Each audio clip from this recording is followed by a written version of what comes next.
नमस्कार साथियों, आप सभी का स्वागत है सुपर स्टडी मिक्स में। तो साथियों, आज हम बात करते हैं UP triple S C AGTA का जो एग्जाम होगा, तो उससे संबंधित साथियों हम प्रत्येक संडे को मॉक टेस्ट लेते हैं। तो साथियों, ये मॉक टेस्ट 4 है, 4 नंबर का टेस्ट है। मतलब पहला, दूसरा, तीसरा और चौथा, ये आपका 4th नंबर का मॉक टेस्ट है। तो साथियों, AGTA बनना है तो इस मॉक टेस्ट में पास होकर दिखाएं, और पढ़ लो कहीं से भी, पास हो गए यहीं से ही। तो साथियों, बहुत जो हमारे साथी इस चैनल से जुड़े हुए हैं तो वो जानते हैं कि हम किस तरीके की और किस लेवल की पढ़ाई कराते हैं साथियों। बिल्कुल आपकी एग्जाम की दृष्टि से जो अति महत्वपूर्ण पर्सन है उन्हीं को हम इंक्लूड कराते हैं वीडियो में और मॉक टेस्ट में भी। तो साथियों, ऐसे ही ये कुछ मॉक टेस्ट 4 रहने वाला है, और मेरा आपसे निवेदन है कि आप एक रफ कॉपी और एक पेन अपने पास में लेकर बैठें। और साथियों, अगर आपके पास में लगभग 90 से 100 मिनट का टाइम है तो इस मॉक टेस्ट को दीजिए, वरना जब आपके पास में टाइम हो तब दीजिए, क्योंकि ये कोई मजाक या कोई खेल नहीं हो रहा है साथियों। ये आपको बिल्कुल गंभीरता से इसको लेना होगा, सीरियसली, और ऐसे इसको टेस्ट को करना होगा जैसे आप परीक्षा हॉल में, मतलब परीक्षा हॉल में बैठकर आप परीक्षा देते हो, ठीक उसी तरीके से ये आपको मॉक टेस्ट 4 देना है। ठीक है साथियों, क्योंकि इसमें मॉक टेस्ट में मुझे बहुत मेहनत करनी पड़ती है, और पूरे बुकों को पलटकर ये मॉक टेस्ट तैयार करने पड़ते हैं, और सभी सिलेबस के अकॉर्डिंग जो भी सिलेबस में टॉपिक दिया हुआ है उन सभी बिंदुओं पर फोकस करते हुए सभी बिंदुओं से क्वेश्चन इसमें इंक्लूड करने पड़ते हैं। और ये भी देखना पड़ता है कि आपकी परीक्षा से रिलेटेड कौन सा बहुत ही महत्वपूर्ण पर्सन है, तो ऐसे पर्सनों का समावेश किया जाता है। तो बिना देरी करते हुए चलते हैं आज के इस मॉक टेस्ट 4 की तरफ। ठीक है साथियों। तो साथियों, ये हमारा super study mix YouTube channel का नाम है, और ये मॉक टेस्ट 4 है। टाइम साथियों 2 आवर्स का है आपके लिए। तो मैं भी प्रयास करूंगा कि इन्हें 2 आवर्स में इसको कंप्लीट कर दूं। मुझको एक्सप्लेन भी करना पड़ता है, और आपके लिए थोड़ा सा टाइम भी दूंगा मैं। जैसे मैं कुछ क्वेश्चन जैसे पुटअप करूंगा, ऑप्शन बोलूंगा, ऑप्शन बोलने के बाद में लगभग 8 से 10 सेकंड का मैं टाइम दूंगा आपको करने के लिए। फिर आपको ईमानदारी से उसका ऑप्शन अपने जो मैं रफ कॉपी पे बता रहा था उस पर आपको लिखना है कि ए का क्या है, 2 का क्या है, बी का, 3 का क्या है। इस तरीके से आपको ऑप्शन छांट लेने हैं। लास्ट में आप कमेंट बॉक्स में ईमानदारी से हमें बताओगे कि सर हमारा इतना क्वेश्चन सही है, इतना हमारा गलत है। और नेगेटिव मार्किंग इसमें आपका, नेगेटिव मार्किंग साथियों इसमें 1/4 है, जैसा कि आपकी परीक्षा में आएगा। तो अब मैंने आपको इसके सारे रूल बता दिए हैं, अब आपको इनको फॉलो करना है। तो मैं पर्सन बोलने के और ऑप्शन बोलने के जस्ट तुरंत कुछ सेकंड रुकूंगा, उसके बाद में फिर आपको राइट आंसर मैं बता दूंगा।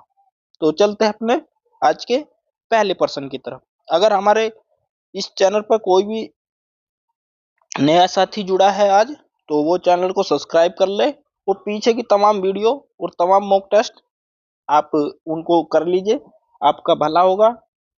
ठीक है साथियों, तो पर्सन नंबर पहले की तरफ बढ़ते हैं। हार्मोन शब्द का प्रयोग साथियों, हार्मोन पहला पर्सन है साथियों, जो मैं पेन से लिख रहा हूँ या पेंसिल से लिख रहा हूँ, ये साथियों पर्सन है। कभी आप यहाँ पर क्वेश्चन देखो, इस तरीके से यहाँ नहीं लिखा आएगा, क्योंकि मैंने कहीं कहीं से लिया है और सभी सब्जेक्ट से लिए हैं, तो वो मैंने खुद ही पेन से लिख दिए हैं, ये मेरे अपने फॉर्मूले हैं। लेकिन आपके सब समझ में आएगा, कहीं ना कहीं पर्सन में आपको लिखा हुआ मिलेगा कि पर्सन नंबर 1 है, पर्सन नंबर 2 है, इस तरीके से। तो पर्सन नंबर 1 है साथियों, हार्मोन शब्द का प्रयोग सबसे पहले किसने किया था? ऑप्शन ए बाइसन जैनसन ने, ऑप्शन बी वेंट ने, ऑप्शन सी बर्ज ने, ऑप्शन डी स्टारलिंग ने। तो साथियों, अब आपका टाइम स्टार्ट हो रहा है। और कुछ साथियों एग्रीकल्चर का सब्जेक्ट है, या कंप्यूटर में कुछ वर्डों में अगर मुझसे बोलने में त्रुटि होती है तो उसके लिए हम क्षमा प्रार्थी हैं। बाकी कोशिश करेंगे कि सही वर्तनी के साथ में आपको स्टडी कराया जाए। तो इसका जो राइट आंसर है साथियों, option number D is right answer. Hormone शब्द का जो सबसे पहले प्रयोग किया था, स्टारलिंग ने किया था साथियों। अब प्रश्न नंबर 2 की तरफ चलते हैं। मैंने बोला है कि क्वेश्चन और ऑप्शन बताने के बाद में मैं कुछ टाइम का गैप लूंगा, उसमें ही आपको आंसर उसमें टिक कर लेना अपनी कॉपी में, फिर हमें लास्ट में बताना है। मृदा रहित संवर्धन को क्या कहते हैं साथियों? मृदा रहित संवर्धन को क्या कहते हैं? ऑप्शन ए जल जीवन मतलब जल जीव विज्ञान, ऑप्शन बी जल विज्ञान, option C hydroponics, option D aquaporins. तो आपके लिए टाइम स्टार्ट हो रहा है।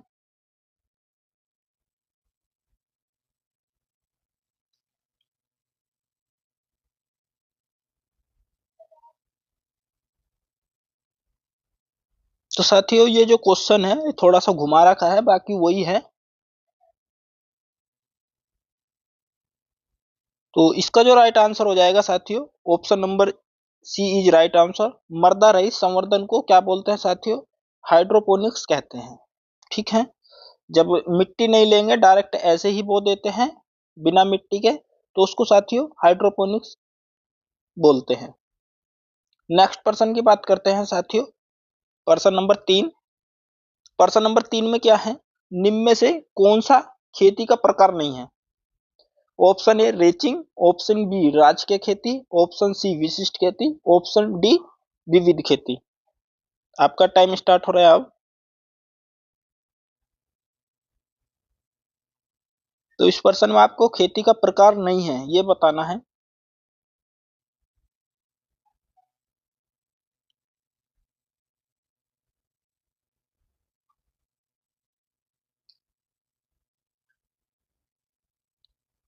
तो साथियों इसका जो राइट आंसर हो जाएगा, option number B is right answer. खेती का प्रकार नहीं है तो राजकीय खेती नहीं है। ठीक है साथियों, रेचिंग भी एक खेती का प्रकार है, विशिष्ट खेती भी एक खेती का प्रकार है, और विविध खेती भी एक खेती का प्रकार है। लेकिन जो राजकीय खेती है वो एक खेती का प्रकार नहीं है। तो इसके अकॉर्डिंग साथियों इसका जो राइट आंसर हो जाएगा, ऑप्शन नंबर मतलब बी इज राइट आंसर। ठीक है साथियों, ये आपको ध्यान देना है। प्रश्न नंबर 4 की बात करते हैं। प्रश्न नंबर 4 में क्या पूछा है? किसी वस्तु की मांग बेलोच होने पर यदि कीमत बढ़ती है तो उपभोक्ताओं द्वारा उस वस्तु पर किया गया कुल व्यय। ऑप्शन ए बढ़ेगा, ऑप्शन बी घटेगा, ऑप्शन सी स्थिर रहेगा, ऑप्शन डी पहले बढ़ेगा तथा फिर घटेगा। आपका टाइम स्टार्ट हो रहा है अब। ऐसे प्रश्न पढ़ने के लिए और जवाब देने के लिए मैं आपको टाइम भी दूंगा।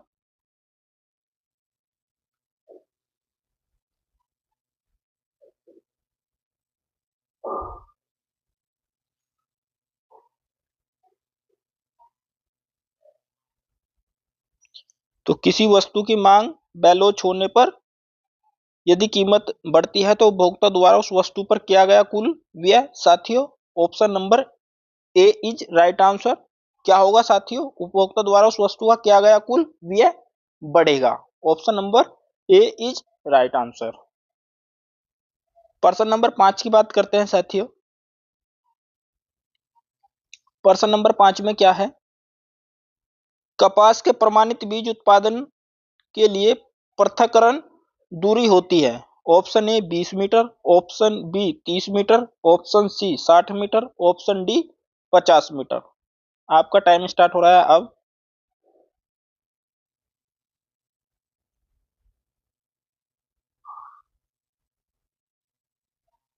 कपास के प्रमाणित बीज उत्पादन के लिए पृथक्करण दूरी होती है साथियों।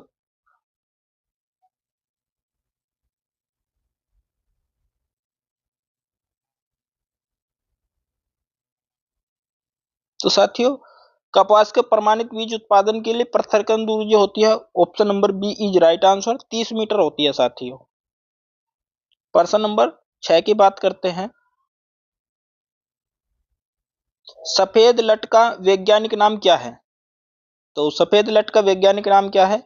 साइट्रो ट्रोगा सेरियो मतलब सेरी ये लीला, ठीक है साथियों, साइट्रोट्रोगा सेरिये लीला।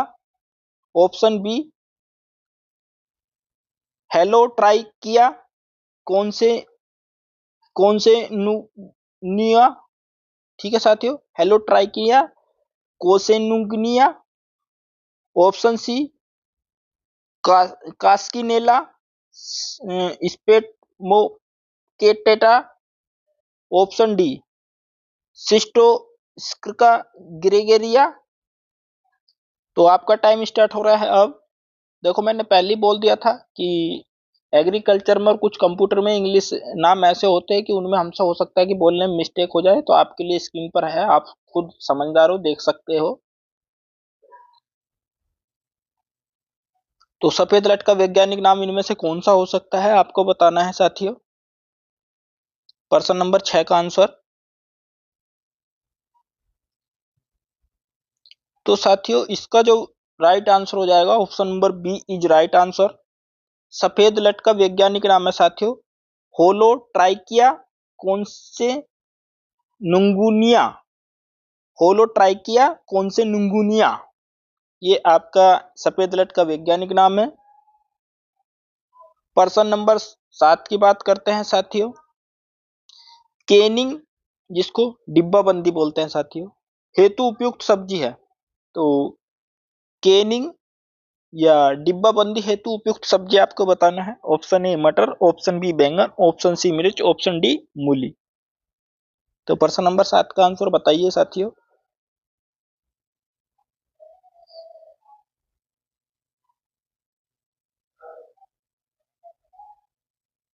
तो केनिंग या डिब्बाबंदी हेतु उपयुक्त सब्जी option number A is right answer, मटर है साथियों। आपने देखा होगा सफल मटर ये इस तरीके से डिब्बाबंदी हो जाते हैं, पैकेट में आते हैं। तो ये इसका राइट आंसर हो जाएगा। डिब्बाबंदी हेतु उपयुक्त सब्जी कौन सा है साथियों, मटर। Option number A is right answer. प्रश्न नंबर 8 की बात करते हैं साथियों। प्रश्न नंबर 8 में क्या पूछा गया है।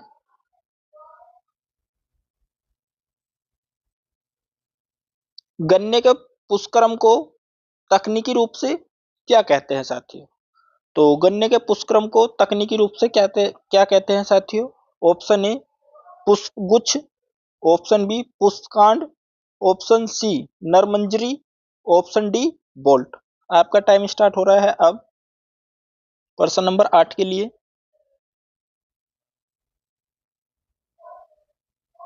तो प्रश्न नंबर 8 का जो आंसर हो जाएगा साथियों, तो गन्ने के पुष्कर्म को तकनीकी रूप से साथियों option number B is right answer. गन्ने के पुष्कर्म को तकनीकी रूप से साथियों पुष्पकांड कहते हैं। अब बात करते हैं साथियों प्रश्न नंबर 9 की। नेपियर घास का वनस्पतिक नाम क्या है। तो option A panicum maximum, option B pennisetum पर परप्यूरियम, ऑप्शन सी हो जाएगा स्टाइलोसेंथस गुयानेनिसिस, ऑप्शन डी सेंक्रस सेटिजेरस। आपका टाइम स्टार्ट हो रहा है अब। तो नेपियर घास का वनस्पति का नाम बताना है साथियों आपको।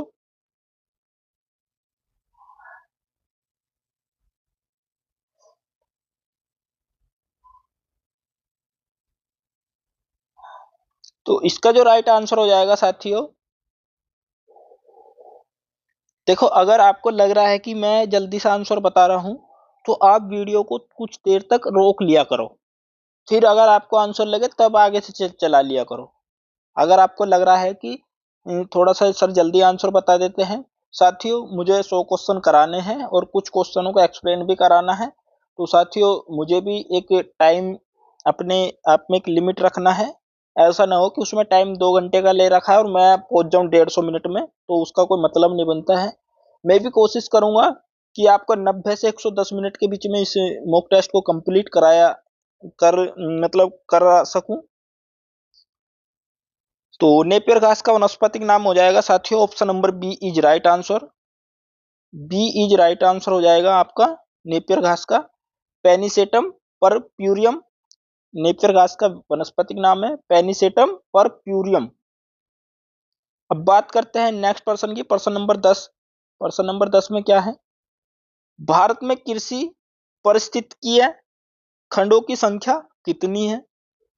तो पर्सन नंबर 10 है साथियों ये, option A 15, option B 20, option C 127, option D 10। तो कृषि पारिस्थितिकीय खंडों की संख्या बतानी है भारत में आपको कितना है। आपका टाइम स्टार्ट हो रहा है अब।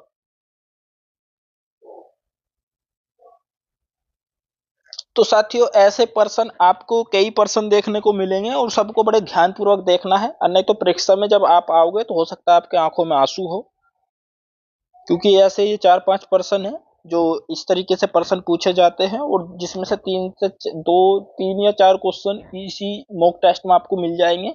तो आपको ध्यान रखना है कि किस पर्सन का क्या राइट आंसर है। तो भारत में पारिस्थितिकीय खंडों की जो संख्या है option number B is right answer. तो पारिस्थितिकीय खंडों की संख्या 20 है साथियों, 20। आपको ध्यान रखना है ये। पर्सन नंबर 11 की बात करते हैं, सफेद बैंगन किस रोग निवारक के लिए उपयोगी है। ऑप्शन ए मधुमेह, ऑप्शन बी चर्म रोग समस्या, option C cancer, option D दिल की बीमारी के लिए। तो सफेद बैंगन बताना है किस रोग के निवारक के लिए उपयोगी है। आपका टाइम स्टार्ट हो रहा है अब।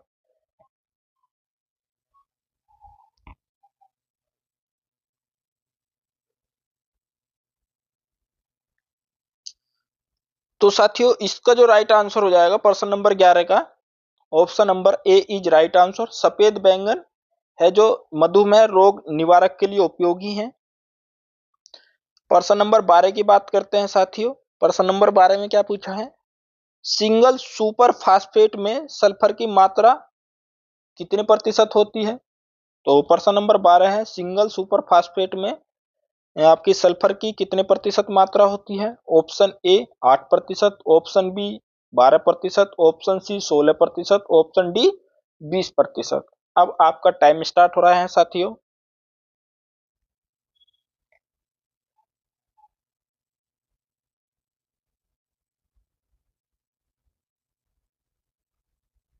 तो साथियों इसका जो राइट आंसर हो जाएगा सिंगल सुपर फास्फेट में आपका सल्फर की जो मात्रा होती है option number B is right answer.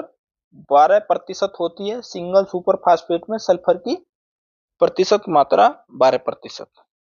Next person की बात करते हैं साथियों। पर्सन नंबर आपका 13 की बात करते हैं।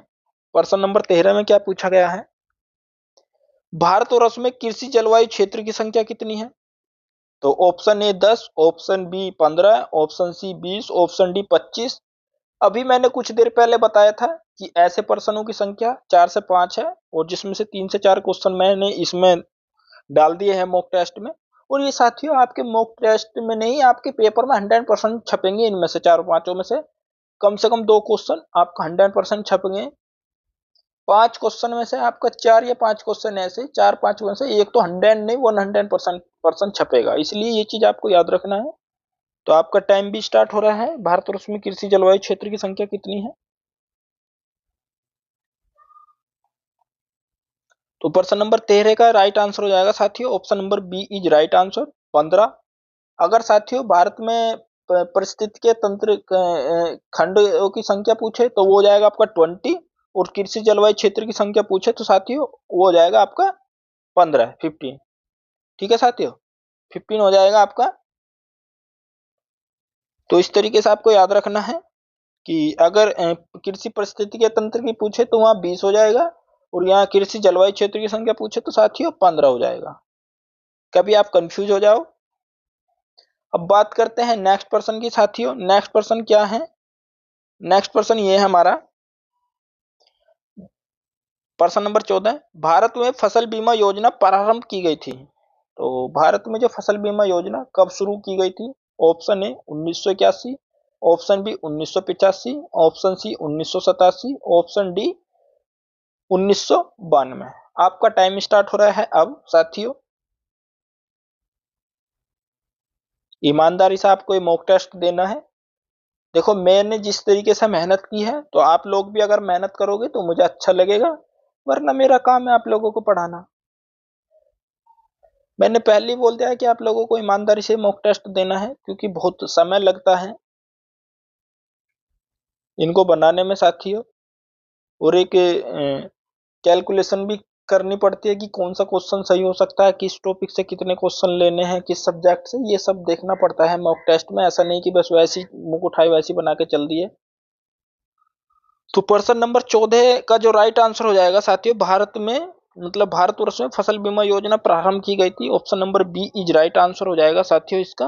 B is right answer. 1985 में शुरू की गई थी भारतवर्ष में फसल बीमा योजना की शुरुआत। अब बात करते हैं प्रश्न नंबर 15 की।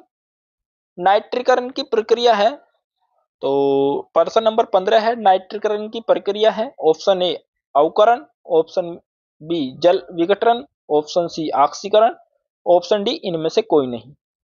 तो आपका टाइम स्टार्ट हो रहा है साथियों। अब आपको बताना है कि नाइट्रीकरण की जो प्रक्रिया है ऑप्शन के अकॉर्डिंग क्या इसका राइट आंसर है।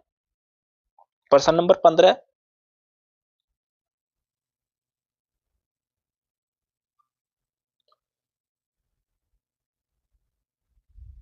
तो साथियों इसका जो राइट आंसर हो जाएगा नाइट्रीकरण की जो प्रक्रिया है, option number C is right answer. C is right answer. ऑक्सीकरण है नाइट्रीकरण की प्रक्रिया। प्रश्न नंबर 16 की बात करते हैं साथियों। प्रश्न नंबर 16 में क्या पूछा है, मृदा जल को धारण करने वाले बल। तो मृदा जल को धारण करने वाले बल की बात करते हैं साथियों। ऑप्शन ए संजन बल, ऑप्शन बी असंजन बल, ऑप्शन सी संजन और असंजन बल दोनों, ऑप्शन डी इनमें से कोई नहीं। आपका टाइम स्टार्ट हो रहा है अब। बताइए साथियों इसका क्या राइट आंसर है प्रश्न नंबर 16 का।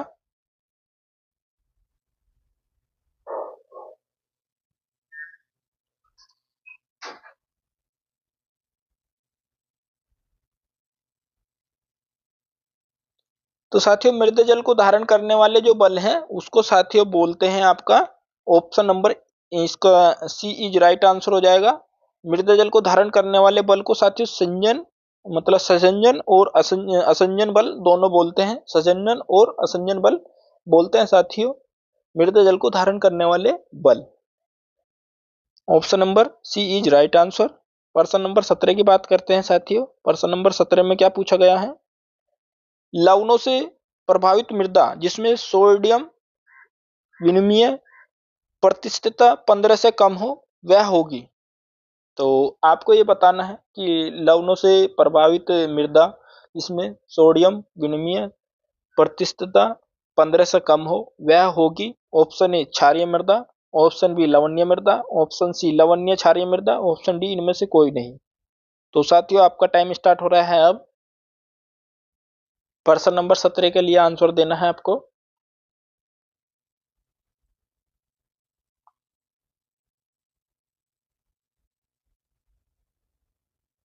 तो प्रश्न नंबर 17 का जो राइट आंसर हो जाएगा साथियों, लवणीय मतलब लवणों से प्रभावित मृदा जिसमें सोडियम विनिमय प्रतिशतता 15 से कम हो वह साथियों option number C is right answer लवणीय क्षारीय मृदा होगी।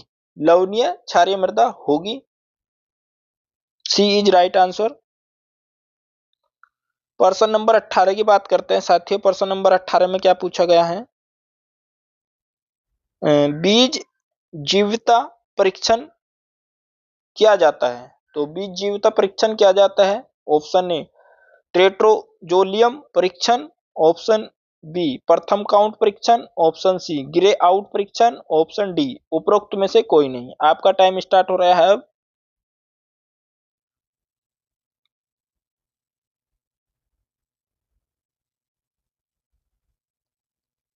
तो साथियों आशा करता हूं कि इस प्रश्न का 100/100 में से सभी बच्चों ने इसका प्रश्न का आंसर चुन लिया होगा। तो बीज जीविता परीक्षण जो किया जाता है option number A is right answer. ट्रोजिल मतलब ट्रेट्राजोलियम परीक्षण के द्वारा बीज जीविता परीक्षण किया जाता है। तो अब आपको याद रखना है बीज जीविता परीक्षण जो किया जाता है वो किस लिए किया जाता है? टेट्राजोलियम परीक्षण द्वारा आपका बीज जीविता परीक्षण किया जाता है। प्रश्न नंबर 18 का option number A is right answer. अब प्रश्न नंबर 19 की बात करते हैं साथियों। 19 में क्या पूछा गया है? क्रोमोसोम पद प्रतिपादित किया था। तो प्रश्न नंबर 19 है ये साथियों।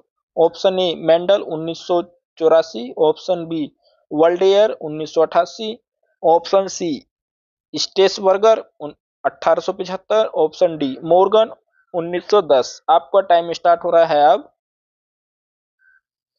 तो बताना है आपको क्रोमोसोम पद प्रतिपादित किया था।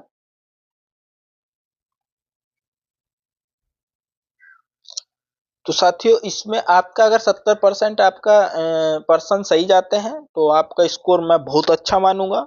कम भी आते हैं फिर भी कोई बात नहीं, आपको स्कोर बताना है आफ्टर नेगेटिव बात। लेकिन जो एक पासिंग मार्क है 70 नंबर मैंने इसमें रखे हैं। तो आपके टाइम के अकॉर्डिंग अब मैं इसका आंसर बता रहा हूं प्रश्न नंबर 19 का। तो क्रोमोसोम जो पद प्रतिपादित किया था तो option number B is right answer. Waldeyer ने किया था 1888 में क्रोमोसोम पद प्रतिपादित। ठीक है साथियों।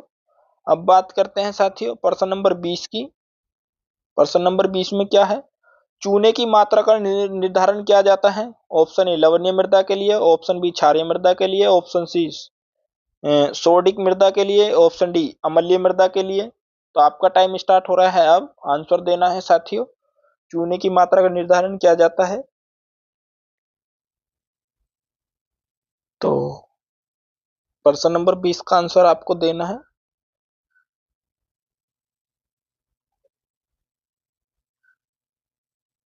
ये साथियों मैंने पहले ही आप लोगों को बता दिया कि जो इस बार जो मेरा मॉक टेस्ट रहेगा मैं मॉडरेट टू हार्ड की तरफ जाऊंगा। और अगर आपने अच्छी तैयारी कर रखी है तो आपको इजी टू मॉडरेट लग रहा होगा, लेकिन अगर आपकी थोड़ी सी भी मीडियम तैयारी है तो आपको ये बहुत आने अभी जो अगले 80 क्वेश्चन और पुटअप होंगे तो बहुत हार्ड पर्सन लगेगा, मॉक टेस्ट लगेगा। लेकिन कोई बात नहीं, जो आपको ईमानदारी से अच्छे लगे या सही आपको हो रहे हैं उनको ही करे। बाकी हम आंसर बता के चल रहे हैं।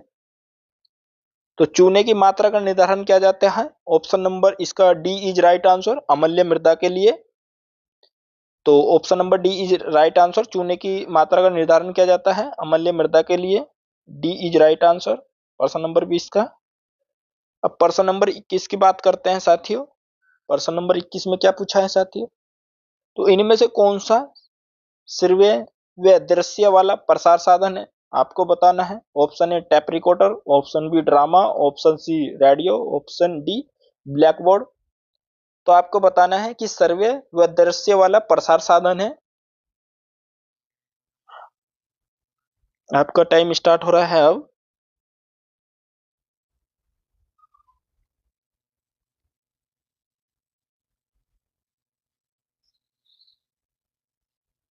तो इसका जो 21वें का प्रश्न का बी इज राइट आंसर साथियों।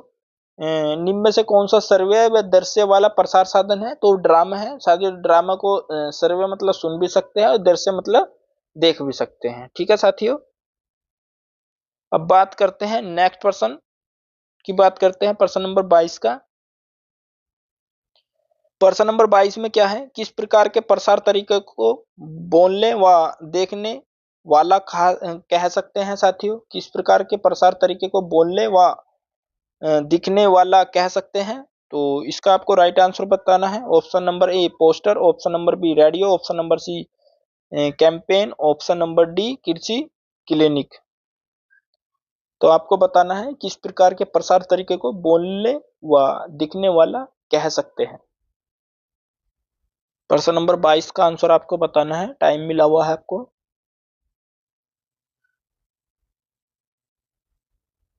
तो इसका राइट आंसर हो जाएगा साथियों option number C is right answer. किस प्रकार के प्रसार तरीके को बोलने व दिखने वाला कह सकते हैं? तो साथियों उसको कैंपेन कहा जाता है। प्रश्न नंबर 23 की बात करते हैं। प्रश्न नंबर 23 में क्या पूछा गया है इसको देख लेते हैं साथियों। प्रश्न नंबर 23 में किसान सेवा केंद्र के अंतर्गत आत्मा कहाँ पर कार्य करता है? तो किसान सेवा केंद्र के अंतर्गत आत्मा कहाँ पर कार्य करता है? ऑप्शन ए जिला स्तर पर, ऑप्शन बी ब्लॉक स्तर पर, ऑप्शन सी ग्राम स्तर पर, ऑप्शन डी ग्राम सभा स्तर पर। आपको टाइम मिल रहा है अब साथियों, इसका आंसर बताना है आपको।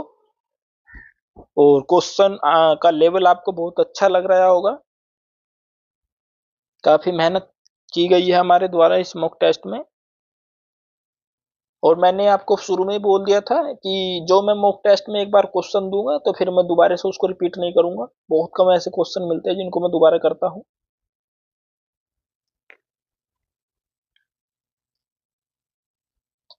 तो किसान सेवा केंद्र के अंतर्गत आत्मा कहाँ पर कार्य करता है? तो इसका राइट आंसर हो जाएगा साथियों, option number B is right answer. तो किसान सेवा केंद्र के अंतर्गत आत्मा जो है साथियों ब्लॉक स्तर पर कार्य करता है। प्रश्न नंबर 24 की बात करते हैं साथियों। भारत में प्रसार शिक्षा के पिता के नाम से किन्हें जाना जाता है? Option A Aditi Reddy, option B K N Singh, option C D T Chidambaram, option D J C लेंगानस। तो आपका टाइम स्टार्ट हो रहा है अब। बताना है कि भारत में जो प्रसार शिक्षा के जो पिता है किस नाम से जाना जाता है? प्रसार शिक्षा के पिता को भारत में। आपका टाइम स्टार्ट हो रहा है अब।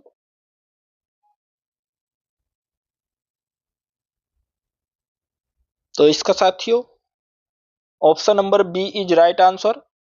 B is right answer. K N Singh Bharat में प्रसार शिक्षा के जो पिता के नाम से जाना जाता है, उनका नाम के एन सिंह नाम है। प्रश्न नंबर 25 की बात करते हैं साथियों। प्रश्न नंबर 25 में क्या पूछा गया है? पौधों की कोशिका में प्रोटीन कहाँ बनता है? तो साथियों इसमें option number A protoplast, option B nucleus, option C chloroplast, option D ribosome. आपको टाइम मिल रहा है अब। बताना है कि पौधों की कोशिका में प्रोटीन कहाँ बनता है।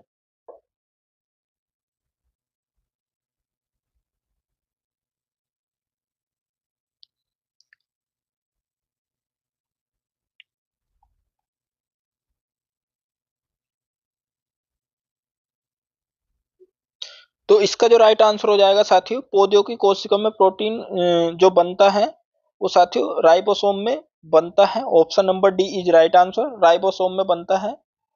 मतलब पौधों की कोशिका में प्रोटीन कहाँ बनता है? राइबोसोम में। प्रश्न नंबर 26 की बात करते हैं साथियों। प्रश्न नंबर 26 में क्या पूछा गया है? निम्न में से क्या केले का फूल कहलाता है? तो आपको बताना है जो केले का फूल क्या कहलाता है, इनमें से बताना है। Option A spike, option B corymb, option C spadix, option D catkin. तो आपको टाइम मिल रहा है अब। बताइए साथियों इसका राइट आंसर। तो केले का फूल क्या कहलाता है आपको बताना है इन ऑप्शनों के अकॉर्डिंग। प्रश्न नंबर 26वां है साथियों ये।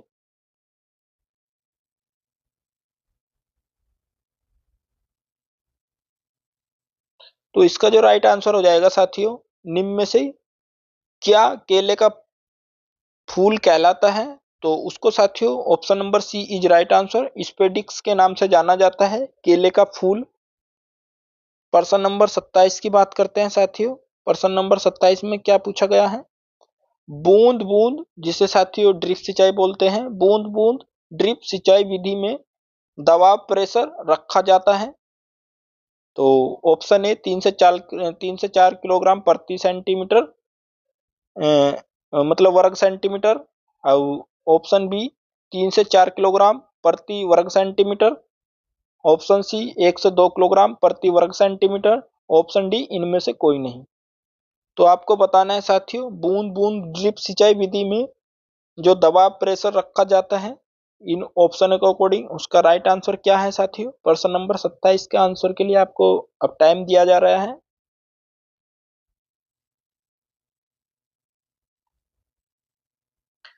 तो इसका साथियों राइट आंसर हो जाएगा आपका सी इज राइट आंसर। बूंद बूंद ड्रिप सिंचाई विधि में दवा प्रेशर जो रखा जाता है वो 1 से 2 किलोग्राम प्रति वर्ग सेंटीमीटर के हिसाब से रखा जाता है। अब प्रश्न नंबर 28 की बात करते हैं। प्रश्न नंबर 28 में क्या है साथियों, जल प्रदूषण से होने वाले रोग बताना है आपको कि कौन से रोग हैं। ऑप्शन ए मुंह पका खुरपका, option B anthrax, option C तपेदिक, ऑप्शन डी उपरोक्त सभी। बताइए साथियों कि जल प्रदूषण से होने वाले रोग कौन से हैं। तो आपको टाइम मिल रहा है अब।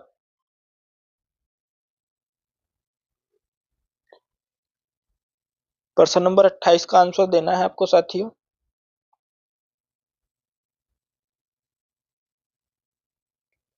तो इसका जो राइट आंसर हो जाएगा साथियों, option number D is right answer. जल प्रदूषण से होने वाले रोग साथियों मुंह पका खुरपका और एंथ्रेकस और तपेदिक, ये तीनों ही है साथियों जल प्रदूषण से होने वाले रोग। तो इसका उपरोक्त सभी, option number D is right answer. प्रश्न नंबर 29 की बात करते हैं। पशुओं की आयु गणना की जाती है। तो पशुओं की आयु की जो गणना की जाती है निम्न में से किसके आधार पर की जाती है, प्रश्न ये पूछ रहा है, थोड़ा सा शॉर्ट में पूछ लिया उन्होंने।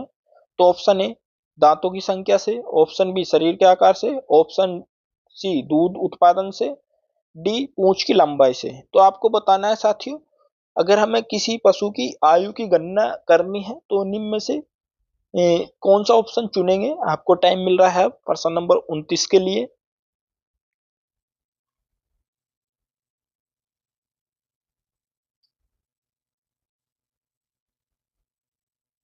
तो इसका राइट आंसर हो जाएगा साथियों, option number A is right answer.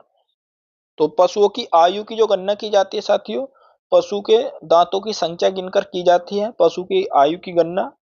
तो option number A is right answer. प्रश्न नंबर 30 की बात करते हैं साथियों।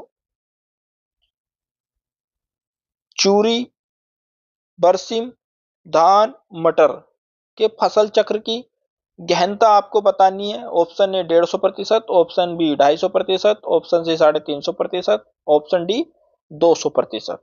आपको टाइम मिल रहा है अब साथियों। हो सकता है कि कुछ साथी इस क्वेश्चन को करें, तो इसमें थोड़ा सा हम टाइम देंगे आपको।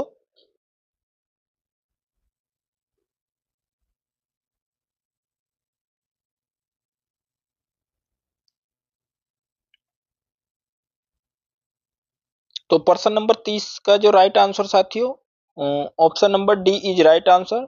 चूरी, बरसिम, धान, मटर के जो फसल चक्र की गहनता है साथियों 200% है। प्रश्न नंबर 31 की बात करते हैं साथियों। प्रश्न नंबर 31 में क्या पूछा है, निम्न में से कौन सी मृदा के अंतर्गत ज्यादा क्षेत्रफल है। तो कहने का मतलब यह है, प्रश्न नंबर जो आपका 31 है, भारत में कौन सी मृदा के अंतर्गत ज्यादा क्षेत्रफल है। ऑप्शन ए सेलाइन तथा एल्केलाइन, ऑप्शन बी एलयूवी एलयूवीएल, ऑप्शन सी रेड सोयल लाल मृदा, option D black cotton soil. तो मृदा में कौन सी मृदा के अंतर्गत ज्यादा क्षेत्रफल है, आपको बताना है कि भारत में कौन सी मृदा के अंतर्गत ज्यादा क्षेत्रफल है, कौन सी मृदा का भारत में। तो आपका टाइम स्टार्ट हो रहा है अब।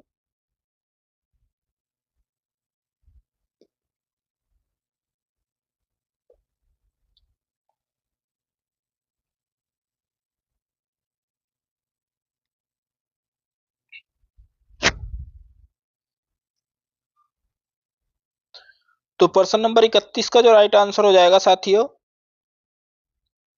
Option number B is right answer. Bharat में कौन सी मृदा के अंतर्गत सबसे ज्यादा क्षेत्रफल है। तो एलयूवीएल जो मृदा है उसका भारत में सबसे अधिक क्षेत्रफल है। Option number B is right answer. प्रश्न नंबर 32 की बात करते हैं साथियों। रोमंथी पशुओं में आमाशय का प्रथम प्रकोष्ठ कहलाता है। Option A omasum, option B एबो abomasum, option C reticulum, option D rumen. तो आपको बताना है साथियों, आपका टाइम स्टार्ट हो रहा है अब। प्रश्न नंबर 32 का आंसर।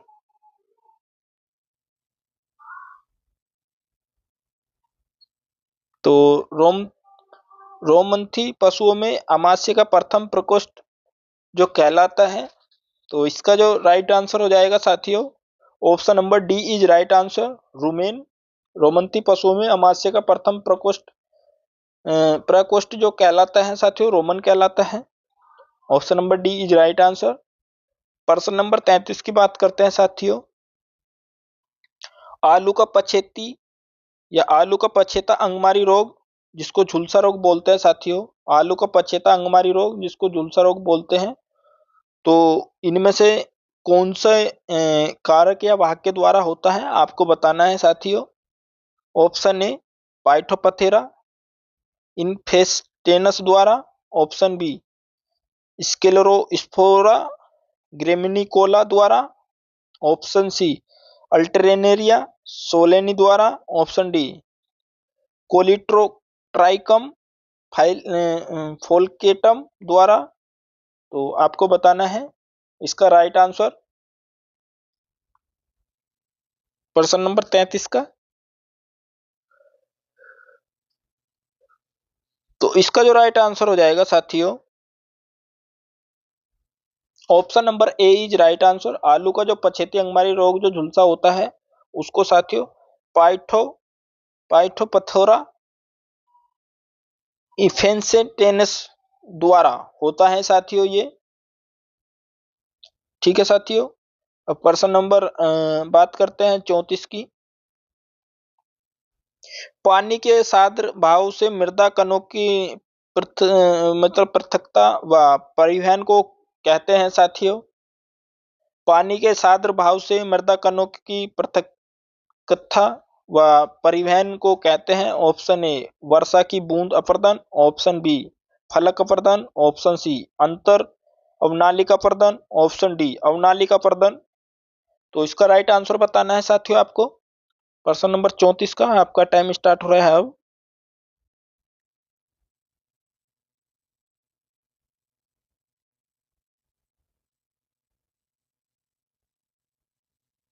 तो इसका जो राइट आंसर हो जाएगा साथियों, option number D is right answer. पानी के सांद्र भाव से मृदा कणों की जो पृथकता व परिवहन को साथियों अवनालिका अपर्दन कहते हैं। Option number D is right answer. तो प्रश्न नंबर 35 की बात करते हैं। मृदा उर्वरता एवं उर्वरक पुस्तक किसने लिखी? तो आपको बताना है मृदा उर्वरता एवं उर्वरक पुस्तक किसने लिखी। Option A N C Brady, option B Tisdale et al, option C M Roy, option D किसी ने भी नहीं। तो आपको बताना है कि ये किसके द्वारा पुस्तक लिखी गई है। प्रश्न नंबर 35 है साथियों।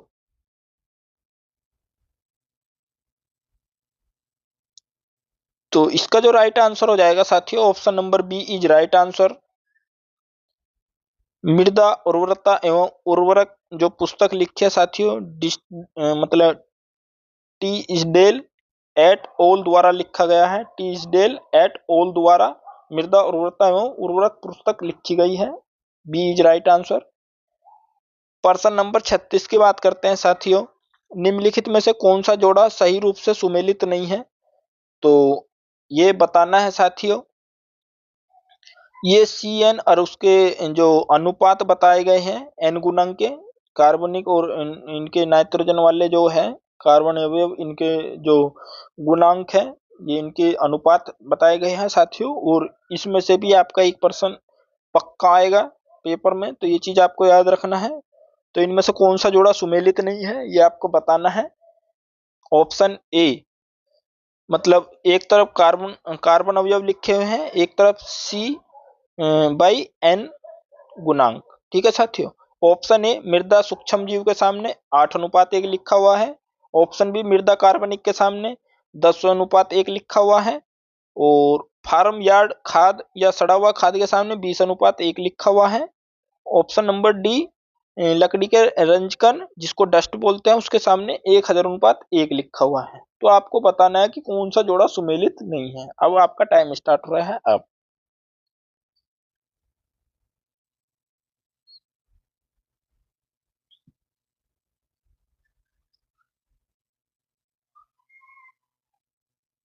तो इसका जो राइट आंसर हो जाएगा साथियों, option number D is right answer. ठीक है साथियों, ये आपका सुमेलित नहीं है इस पर्सन के अकॉर्डिंग। ठीक, ये सुमेलित नहीं है, बाकी ये भी सही है, ये भी सही है, ये भी सही है। तो मृदा सूक्ष्म जीव 8:1 सही होता है, मृदा कार्बनिक पदार्थ 10:1 होता है, और फार्मर या खाद या सड़ा हुआ खाद 20:1। ये इनके CN आपके अनुपात होते हैं कार्बन अवयव में। ये आपको ध्यान रखना है, और इनसे रिलेटेड एक प्रश्न आपकी परीक्षा में आएगा, कभी आप बोलो कि यार ये क्या हो गया।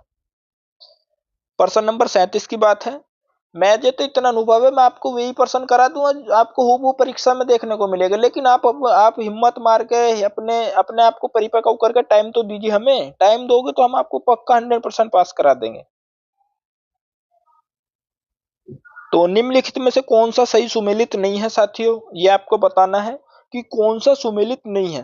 तो ऑप्शन ए मृदा स्थूल घनत्व, इसके सामने लिखा है हाइड्रोमीटर। ऑप्शन बी मृदा कणाकार का निर्धारण, इसके सामने लिख रहा है पिक्नोमीटर। ऑप्शन सी मृदा नमी धारणा, इसके सामने लिख रहा है परियोमीटर। ऑप्शन डी मृदा नमी का निर्धारण पोटोमीटर। तो इसमें आपको बताना है कि कौन सा सुमेलित नहीं है। प्रश्न नंबर 37 का जवाब देना है आपको साथियों।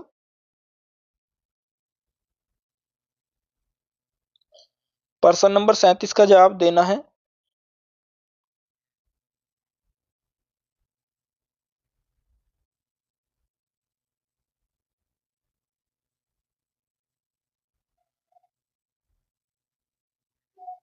तो प्रश्न नंबर 37 का जवाब आपको देना है। इसका जो राइट आंसर हो जाएगा साथियों, डी इज राइट आंसर। ये सुमेलित नहीं है। ठीक है साथियों, ये हमारा सुमेलित नहीं है, बाकी ये भी सही है, ये भी सही है, और ये भी सही है। जो मृदा स्थूल घनत्व वो साथियों हाइड्रोमीटर द्वारा नापा जाता है।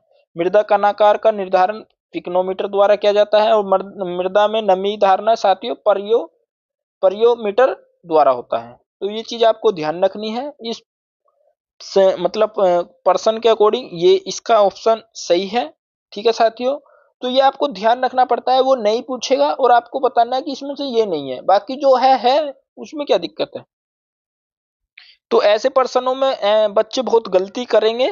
तो इन पर्सनों में इससे पहले गलती हो, हम आपको उन गलतियों से ही रूबरू करा रहे हैं कि ताकि ये गलती आप ना कर पाओ। प्रश्न नंबर 38 की बात करते हैं साथियों। पैडोलॉजी के जो जनक किसे माना गया है। ऑप्शन ए जीजी हॉपकिंस। ऑप्शन बी आपका जेबिलास। Option C V V Dokuchaev. Option D लिविंग। तो आपको बताना है पैडोलॉजी के जनक किसे कहा जाता है। तो पैडोलॉजी के जनक किसे कहा जाता है, आपको टाइम मिला हुआ है अब।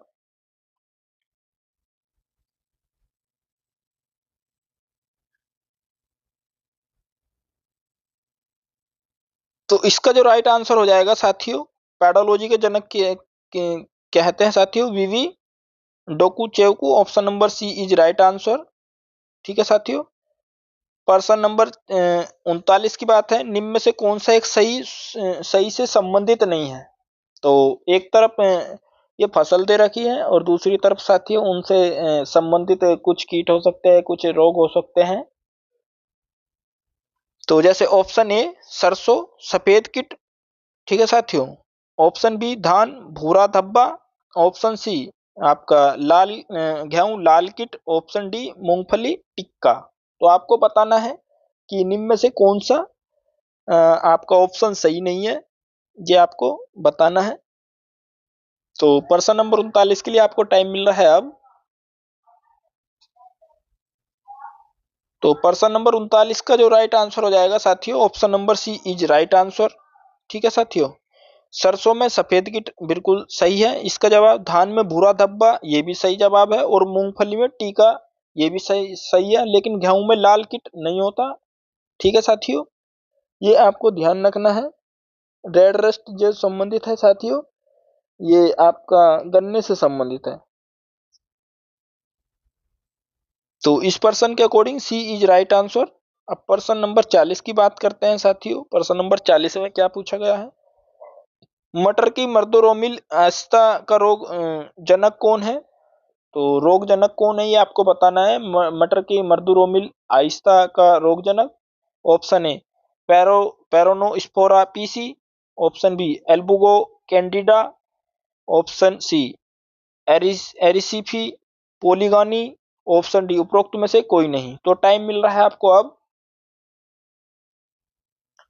तो साथियों मटर की मर्दुरोमिल आहिस्ता का रंग का रोग जनक है। आपको टाइम मिल रहा है अब, और टाइम के अकॉर्डिंग आपको जवाब देना है इसका राइट। प्रश्न नंबर 40 का राइट आंसर हो जाएगा साथियों option number A is right answer.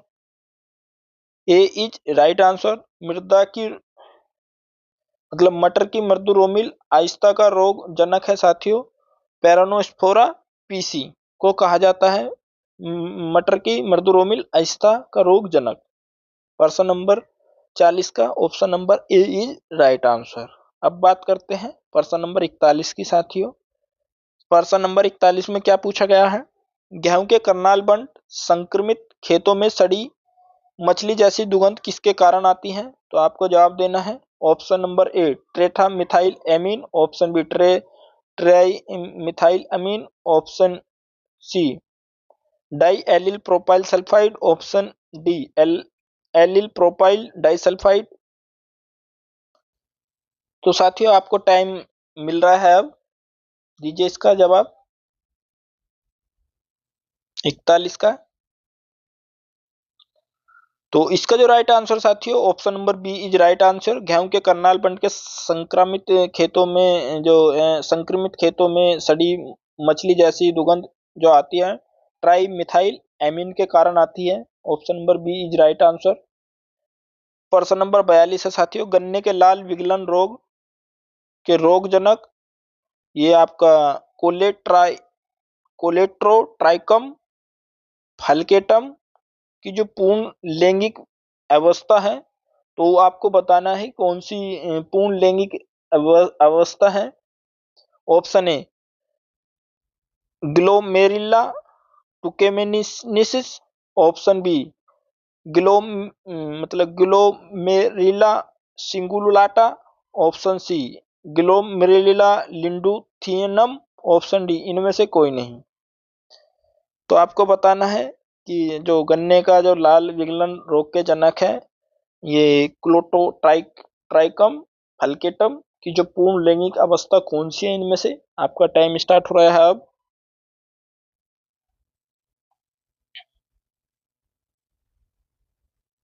तो इसका जो राइट आंसर हो जाएगा साथियों option number A is right answer. तो ग्लोमेरुला टुकुमेंसिस टुकुमेंसिस आपका हो जाएगा इसका पूर्ण लैंगिक अवस्था। प्रश्न नंबर 43 की बात करते हैं साथियों। क्रेब चक्र उत्पन्न करता है option A 18 ATP, option B 30 ATP, option C 32 ATP, option D 36 ATP. तो क्रेब चक्र आपको बताना है कि क्या उत्पन्न करता है। प्रश्न नंबर 43 का आंसर देना है आपको।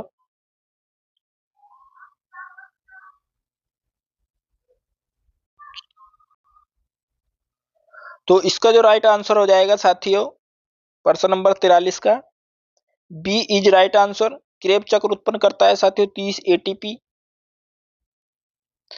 प्रश्न नंबर 44 की बात करते हैं।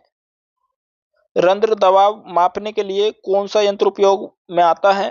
तो रंध्र दबाव मापने के लिए निम्न में से कौन सा यंत्र उपयोग में लाते हैं? ऑप्शन ए पैरोमीटर, ऑप्शन बी कैलिप्रम कैलिपर्स, और option C potometer, option D माइक्रोनेर माइक्रोनेर। आपको बताना है कि रंध्र दाब इनमें से कौन से यंत्र से मापते हैं। प्रश्न नंबर 44 का आंसर आपको देना है। तो इसका जो राइट आंसर हो जाएगा साथियों रंध्र दबाव जो मापने के लिए कौन सा यंत्र उपयोग करते हैं? Option number A is right answer. Pyrometer से रंध्र दाब रंध्र दबाव मापने का यंत्र है साथियों पैरोमीटर। जो रंध्र का जो दबाव मापा जाता है वो पैरोमीटर से मापा जाता है। ऑप्शन नंबर 44 प्रश्न नंबर 44 का option number A is right answer. अब प्रश्न नंबर 45 की बात करते हैं साथियों। पादप कार्य की पुस्तक किसने लिखी? ऑप्शन ए करण सिंह ने, ऑप्शन बी सेलिसबरी और रोस ने, ऑप्शन सी वेबे ने, ऑप्शन डी अल्बर्ट ने। आपको बताना है पादप कार्य की जो पुस्तक किसने लिखी है। आपका टाइम स्टार्ट हो रहा है अब।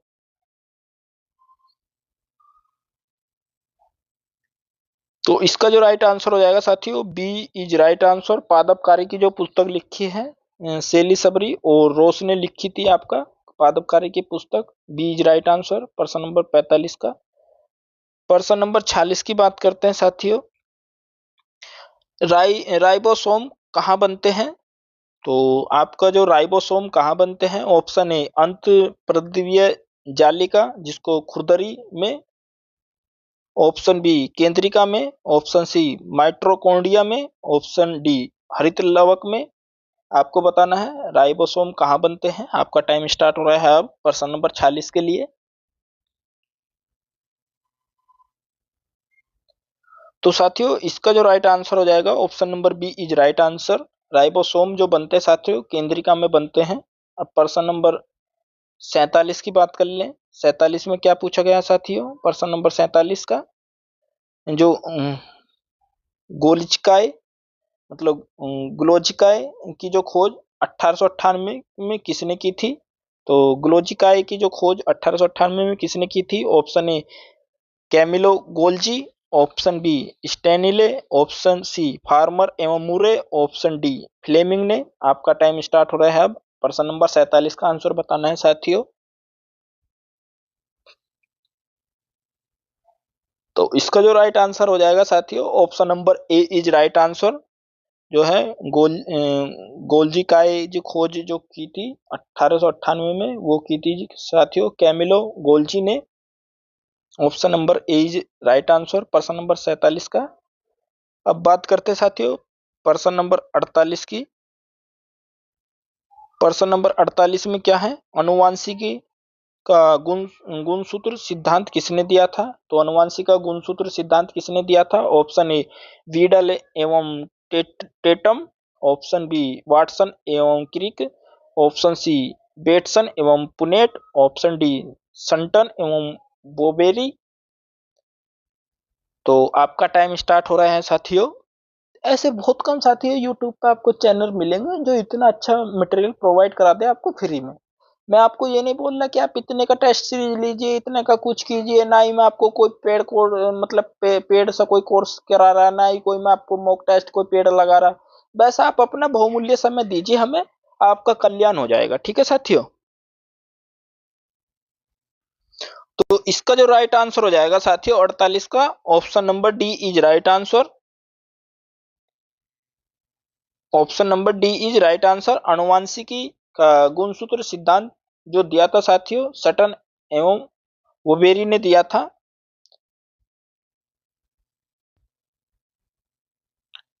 तो साथियों प्रश्न नंबर 49 की बात करते हैं। बीजों में वायरस जो संक्रमण का पता लगाने में कौन सी विधि मुख्यतः उपयोगी है? आपको बताना है। ऑप्शन ए बीज रोपण, ऑप्शन बी फैगो test, option C ELISA, option D उपरोक्त में से कोई नहीं। तो बताना है। आपका टाइम स्टार्ट हो रहा है अब प्रश्न नंबर 49 के लिए साथियों।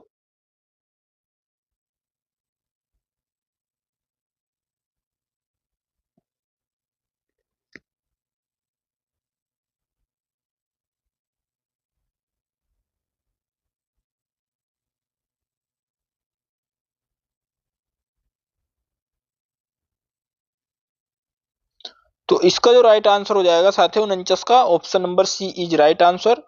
बीजों में वायरस से जो संक्रमण का पता लगाने में कौन सी विधि मुख्यतः उपयोगी है? तो वो एलिसा मेथड यूज करते हैं साथियों।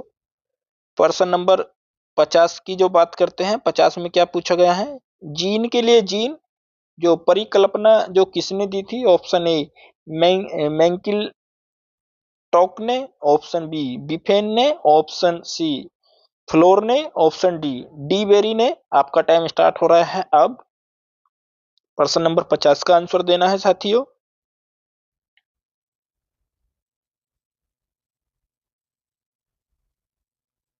तो जीन के लिए जीन जो परिकल्पना जो दी थी साथियों, इसका जो राइट आंसर हो जाएगा option number C is right answer.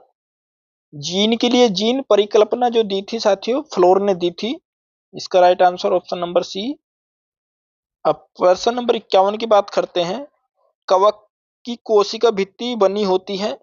तो कवक की जो कोशिका भित्ति बनी होती है, ऑप्शन ए सेलुलोज से, ऑप्शन बी काइटिन से, ऑप्शन सी पेक्टिन से, ऑप्शन डी प्रोटीन एवं लिपिड से। आपको इसका आंसर देना है, टाइम मिला हुआ है अब आपको।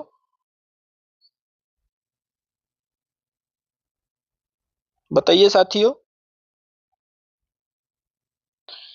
तो इसका जो हो जाएगा प्रश्न नंबर 51 का बी इज राइट आंसर। जो कवक की कोशिका भित्ति बनी होती है साथियों, काइटिन से बनी होती है। प्रश्न नंबर 52 की बात करते हैं। प्रश्न नंबर 52 में क्या है साथियों? एक सिंगल जीन का बहुप्रभाव मल्टीपल इफेक्ट कहलाता है। ऑप्शन ए बहुप्रभाविता, ऑप्शन बी बहुगुणिता, ऑप्शन सी विषम गुणिता, ऑप्शन डी इनमें से कोई नहीं। तो आपको बताना है साथियों।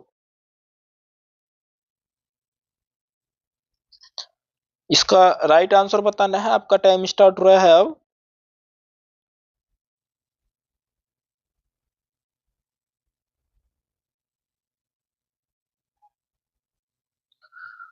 तो साथियों इसका राइट आंसर हो जाएगा option number A is right answer. A is right answer. एक सिंगल जीन का बहुप्रभाव मल्टीपल इफेक्ट कहलाता है साथियों। बहुप्रभाविता, जिसको पैलियोट्रोफी के नाम से जानते हैं साथियों इंग्लिश में। अब बात करते हैं प्रश्न नंबर 53 की। वायुमंडलीय आर्द्रता जो मापी जाती है, किनके द्वारा मापी जाती है? ऑप्शन ए रेडियोमीटर से, ऑप्शन बी हाइग्रोमीटर से, ऑप्शन सी हाइड्रोमीटर से, ऑप्शन डी माइक्रोमीटर से। आपको बताना इसका आंसर साथियों। प्रश्न नंबर 53 का। तो इसका जो राइट आंसर हो जाएगा साथियों, वायुमंडलीय जो आर्द्रता जो मापी जाती है, option number B is right answer. Hygrometer से मापते हैं साथियों। B is right answer. Hygrometer से मापते हैं। प्रश्न नंबर 54 की बात करते हैं साथियों। पशुओं में ऋतुकाल, जिसको हीट बोलते हैं इंग्लिश में, अवस्था को क्या कहते हैं? पशुओं में ऋतुकाल हीट अवस्था को क्या कहते हैं? ऑप्शन ए पूर्व मर्दकाल, ऑप्शन बी मंदकाल, ऑप्शन सी अंत मंदकाल, ऑप्शन डी द्विम मंदकाल। तो इसका टाइम मिला हुआ है, आपको बताना है साथियों।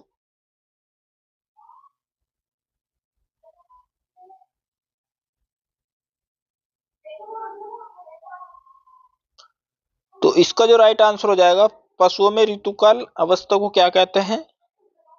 54 का option number A is right answer साथियों। प्रो स्टूरेंस बोलते हैं साथियों। प्रो स्टूरस बोलते हैं। पूर्व मध्यकाल बोलते हैं साथियों। पशुओं में ऋतुकाल अवस्था को बोलते हैं साथियों पूर्व मध्यकाल इंग्लिश में, प्रो स्टूरस। अब बात करते हैं साथियों प्रश्न नंबर 55 की। मिर्च में लीफ कर्ल वायरस का वाहक, जिसको वेक्टोर बोलते हैं साथियों, कौन सा है? ऑप्शन ए सफेद मक्खी, option B aphid, option C jassid, option D मधुमक्खी।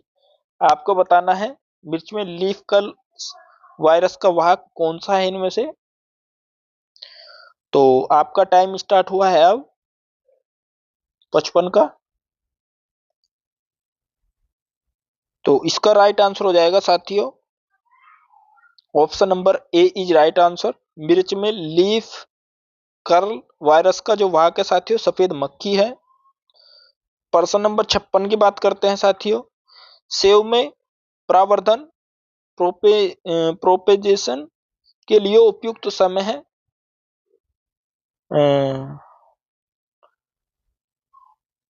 तो सेव के प्रवर्धन के लिए उपयुक्त समय कौन सा है? ऑप्शन ए दिसंबर जनवरी, ऑप्शन बी जुलाई अगस्त, ऑप्शन सी फरवरी मार्च, ऑप्शन डी अप्रैल मई।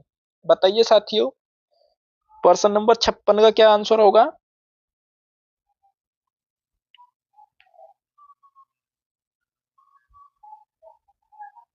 तो इसका जो राइट आंसर हो जाएगा option number A is right answer. Save में प्रवर्धन के लिए उपयुक्त समय है साथियों दिसंबर और जनवरी का माह।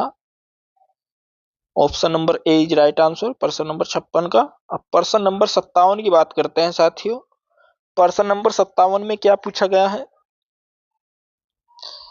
निम्नलिखित में से कौन सा कथन गलत है।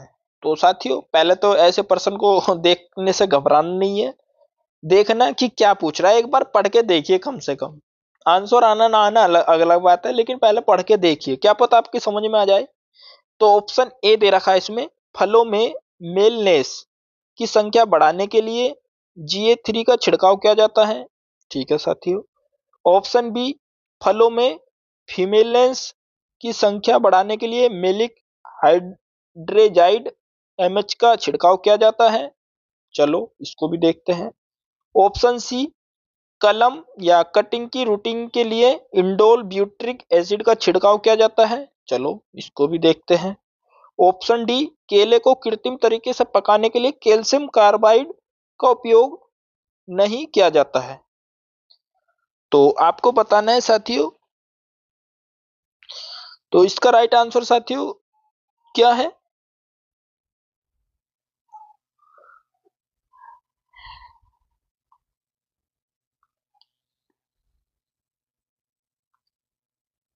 तो कौन सा कथन गलत है, आपको इसका राइट आंसर बताना है।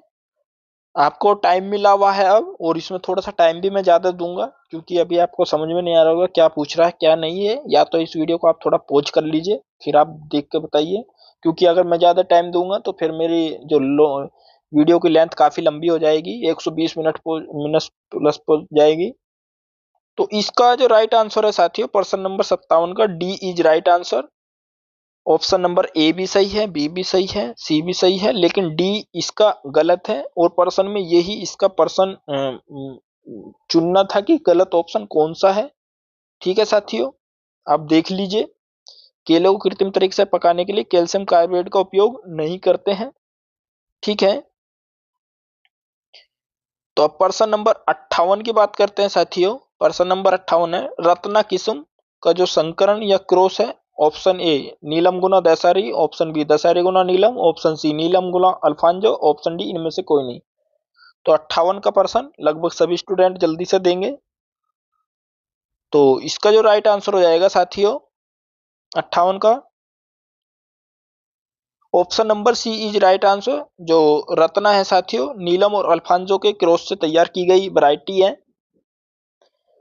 अब बात करते हैं साथियों 59 की। 59 में क्या पूछा गया है, निम्न में से कौन सा जोड़ा सही नहीं है। एक तरफ कीट दे रखे हैं, एक तरफ उसके मुखांक के प्रकार दे रखे हैं। ठीक है साथियों, तो जैसे ए के सामने चबाने वाला, बी के सामने बग है, छेद और चूसने वाला। मैं थोड़ा सॉरी, क्योंकि लगातार वीडियो रिकॉर्ड कर रहा हूं तो हो जाता है, लेकिन अब मैं दोबारा से बोल रहा हूं। जैसे ऑप्शन ए है मधुमक्खी चबाने वाला। ऑप्शन बी है बग छेदने और चूसने वाला। और सी है तितली साइफोनिंग मुखांग। ऑप्शन डी है घरेलू मक्खी स्पॉन्जिंग मुखांग।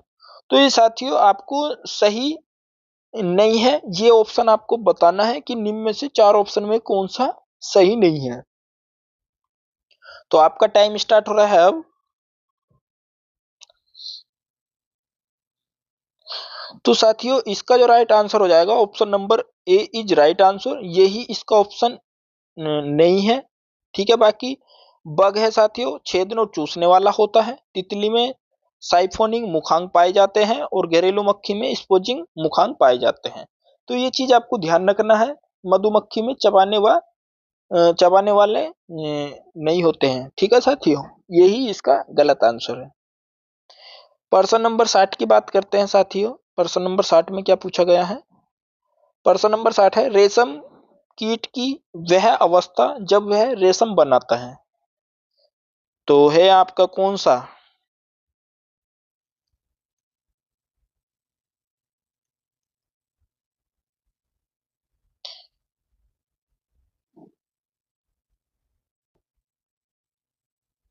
तो बताना है साथियों, फोर्थ अवस्था जिसको लट बोलते हैं, फिर आपका फिफ्थ अवस्था लट, और सी है इसका प्री प्यूपल अवस्था, ऑप्शन डी है, ए और बी दोनों आपको बताना है। अब रेशम कीट की वह अवस्था जब वह रेशम बनाता है, कौन सी अवस्था है साथियों? ऑप्शन नंबर प्रश्न नंबर 60 का सही आंसर आपको देना है।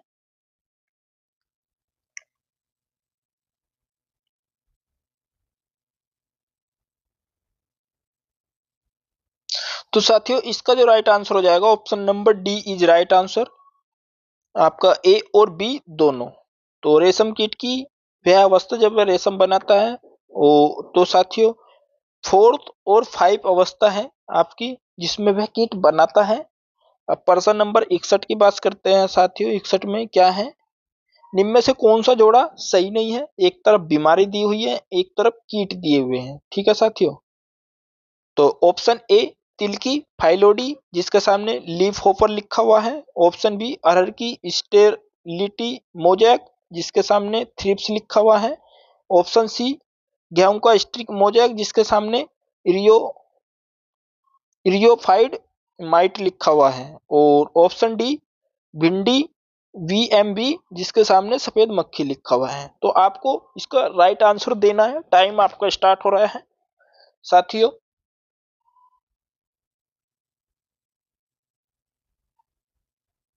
और धीरे धीरे साथियों हम जो एग्रीकल्चर का जो पोर्शन है उसकी समाप्ति की तरफ हम बढ़ रहे हैं। फिर हमारा कंप्यूटर और यूपी स्पेशल बच जाएगा। तो 61 में जो है साथियों आपको हमने टाइम दे दिया है और आंसर भी आपने चुन लिया होगा। इसका जो बी ऑप्शन ई इज मतलब बी ऑप्शन राइट आंसर है। इसमें ये जोड़ा सही नहीं है, बाकी आपके सब जोड़े सही है। जो तिल की फैलोइडी जो बीमारी है वो लीफ होपर कीट के द्वारा होती है। ठीक है साथियों, और गेहूं का स्टिक मोजैक इरोफाइड माइट के द्वारा होता है। और भिंडी में जो वीएमवी सफेद मक्खी द्वारा होता है। तो ये आपको ध्यान रखना है। प्रश्न नंबर 62 की बात करते हैं साथियों। धान की टुंगरो बीमारी का भाग कौन सा है? ऑप्शन ए निफेटोटिक्स वायरेसेंस, ऑप्शन बी एफिस क्रोसिवोरा, ऑप्शन सी बेमिसिया टेबेसा, ऑप्शन डी टोक्सोपटेरा ओरेंटी। तो आपको टाइम मिल रहा है अब 62वें प्रश्न का आंसर देना है आपको साथियों। धान की टुंगरो बीमारी का जो भाग कौन सा है? और साथियों ऐसे प्रश्न बहुत थोड़े से लेंदी हो जाते हैं, हर बच्चे के समझ में नहीं आते हैं ये, और ना ही हर बच्चा ऐसे प्रश्नों में स्कोर कर पाता है। तो अब आप अपना बेस्ट देने की कोशिश कीजिए और ईमानदारी से आप जो हमने बताया है मार्क करते रहिए। जो भी आपका सवाल आप कर पा रहे हो और लास्ट में आप उसको देखना कि कितना आपका सही हुआ है कितना गलत हुआ है। तो प्रश्न नंबर 62 का जो राइट आंसर हो जाएगा साथियों option number A is right answer. A is right answer. धान की टुंगरो बीमारी होती है साथियों निफेटिक्स वायरेसेंस द्वारा। निफेटिक्स वायरोसेंस द्वारा होती है आपकी धान की टुंगरो बीमारी। अब बात करते हैं साथियों प्रश्न नंबर 63 की। तो साथियों प्रश्न नंबर 63 की बात करते हैं। मृदा में कुल जल की उपलब्धता को कहते हैं साथियों। Option A chresard, option B holard, option C echard, option D इनमें से कोई नहीं। तो मृदा में कुल जल की उपलब्धता को क्या कहते हैं साथियों? आपका जवाब मतलब टाइम स्टार्ट हो रहा है अब। इसका जवाब देना है साथियों प्रश्न नंबर 63 के क्या आंसर होगा। तो मृदा में कुल जल की उपलब्धता को क्या कहते हैं साथियों?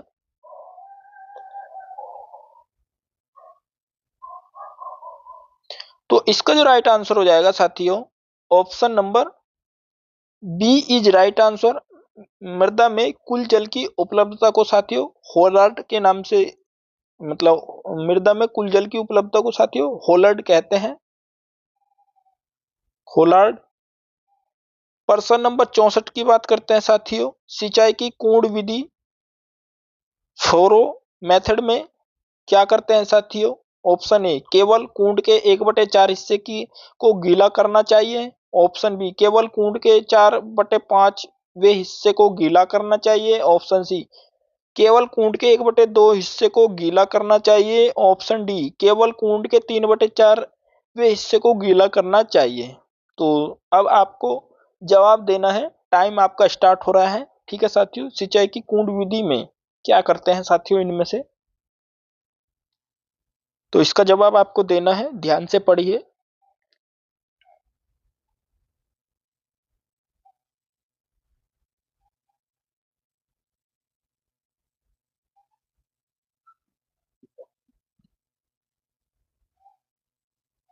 तो साथियों इसका जो राइट आंसर हो जाएगा आपका option number D is right answer.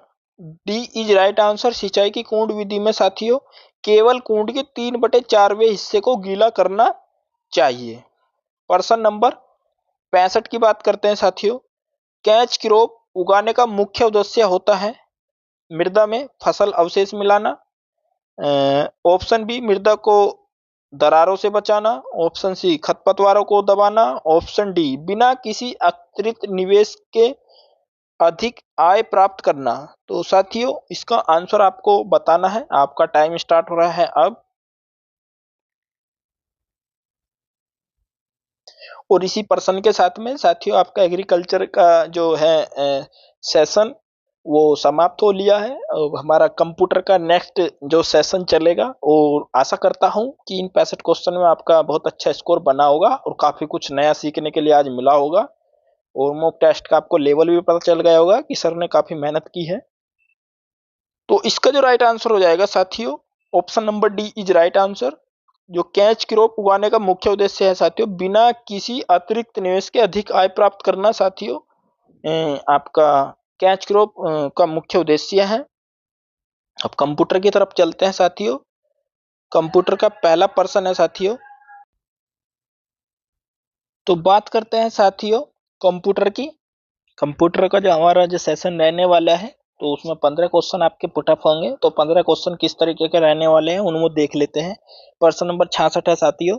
Computer, तो डैश डैश लगा रखा है, आपको बताना है कि ऑप्शन ए आंकड़ों के भंडारण करने वाली एक सक्षम युक्ति है, ऑप्शन बी आंकड़ों के विश्लेषण करने के लिए सक्षम है, ऑप्शन मतलब 3 पूर्ण गोपनीयता बनाए रखने में सक्षम है, ऑप्शन 4 कभी वायरस द्वारा आक्रमित होता है।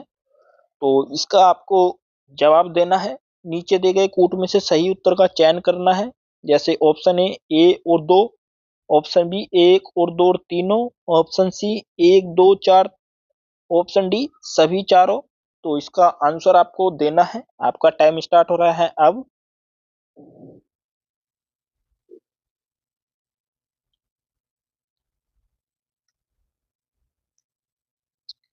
तो साथियों इसका जो राइट आंसर हो जाएगा option number D is right answer. ठीक है साथियों, कंप्यूटर जो है आंकड़ों के भंडारण करने वाली एक सक्षम युक्ति है, ये भी सही है। आंकड़ों के विश्लेषण करने के लिए सक्षम है, ये भी सही है। पूर्ण गोपनीयता बनाए रखने में सक्षम है, ये भी सही है। और कभी कभी वायरस द्वारा आक्रमित भी होता है, ये भी सही है। तो इसका सभी चारों सही है। प्रश्न नंबर 67 की बात करते हैं साथियों। प्रश्न नंबर 67 में क्या पूछा गया है? प्रश्न नंबर 67 में 0 से 9 तक की क्या कहलाती है? ऑप्शन ए न्यूमेरिक की, ऑप्शन बी फंक्शन की, ऑप्शन सी लॉजिकल की, ऑप्शन डी साइन की। तो आपको बताना है 0 से 9 तक की क्या कहलाती है साथियों। आपका टाइम स्टार्ट हो रहा है अब।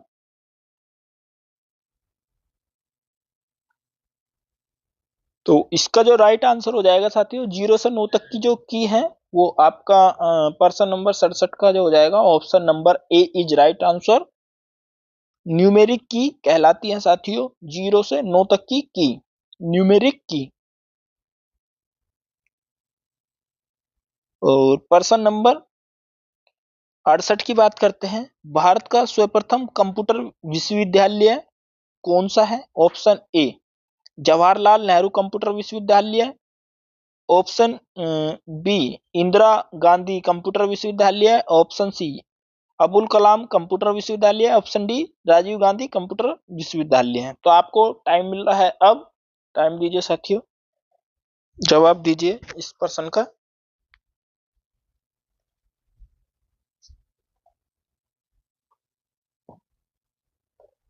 तो प्रश्न नंबर 68 का जो राइट आंसर साथियों option number D is right answer. Bharat का सर्वप्रथम कंप्यूटर जो विश्वविद्यालय है राजीव गांधी कंप्यूटर विश्वविद्यालय है। प्रश्न नंबर 69 की बात करते हैं साथियों। प्रश्न नंबर 69 में क्या पूछा गया है? आधुनिक कंप्यूटरों का जनक किसे माना जाता है? Option A Alan Turing, option B James Gosling, option C Gordon E Murray, option D Charles Babbage. तो आपका टाइम स्टार्ट हो रहा है अब 69वें प्रश्न के लिए कि इसका क्या सही जवाब दोगे साथियों।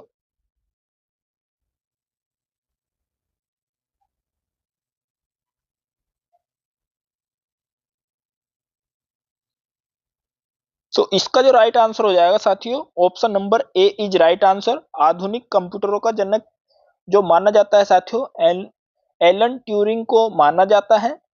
और साथियों आपके मन में ये भी प्रश्न होगा कि चार्ल्स बेबेज को भी मानते हैं, लेकिन साथियों मैं बता दूं, कंप्यूटर अगर डायरेक्ट पूछे कि कंप्यूटर का जनक किसे कहता है, किसे कहा जाता है, तो डायरेक्ट चार्ल्स बेबेज हो जाएगा। और डायरेक्ट अगर इस तरीके से है कि आधुनिक कंप्यूटरों का जनक किसे माना जाता है, तो एलन ट्यूरिंग इसका राइट आंसर हो जाएगा। अब बात करते हैं नेक्स्ट प्रश्न की। प्रश्न नंबर 70। प्रश्न नंबर 70 में आपको बताना है निम्नलिखित में से किसे भारतीय सुपर कंप्यूटरों का जनक माना जाता है?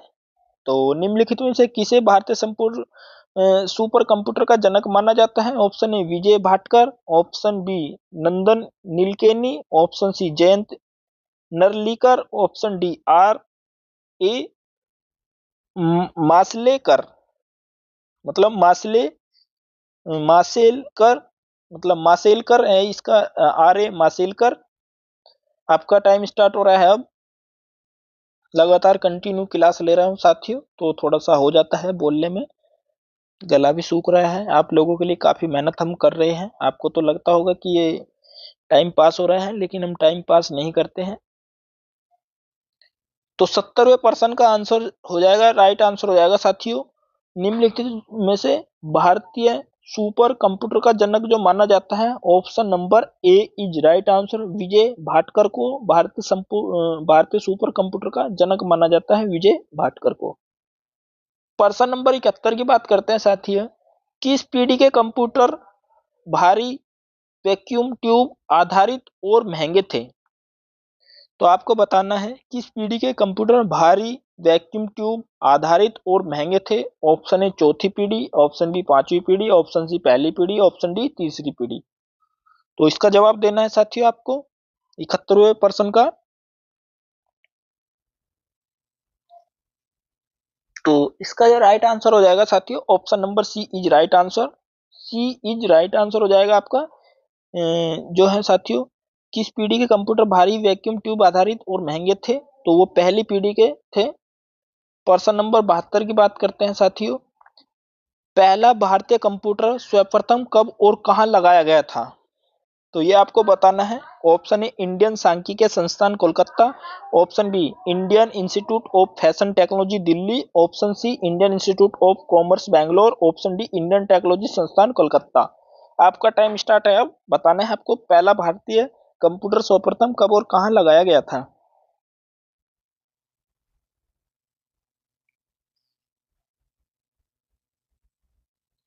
तो साथियों इसका जो राइट आंसर हो जाएगा, option number A is right answer. Indian सांख्यिकीय संस्थान कलकत्ता में आपका पहला भारतीय कंप्यूटर लगाया गया था। अब प्रश्न नंबर 73 की बात करते हैं साथियों। एनआईसी का पूरा नाम क्या है? तो option A electronic numerical integrator and computer,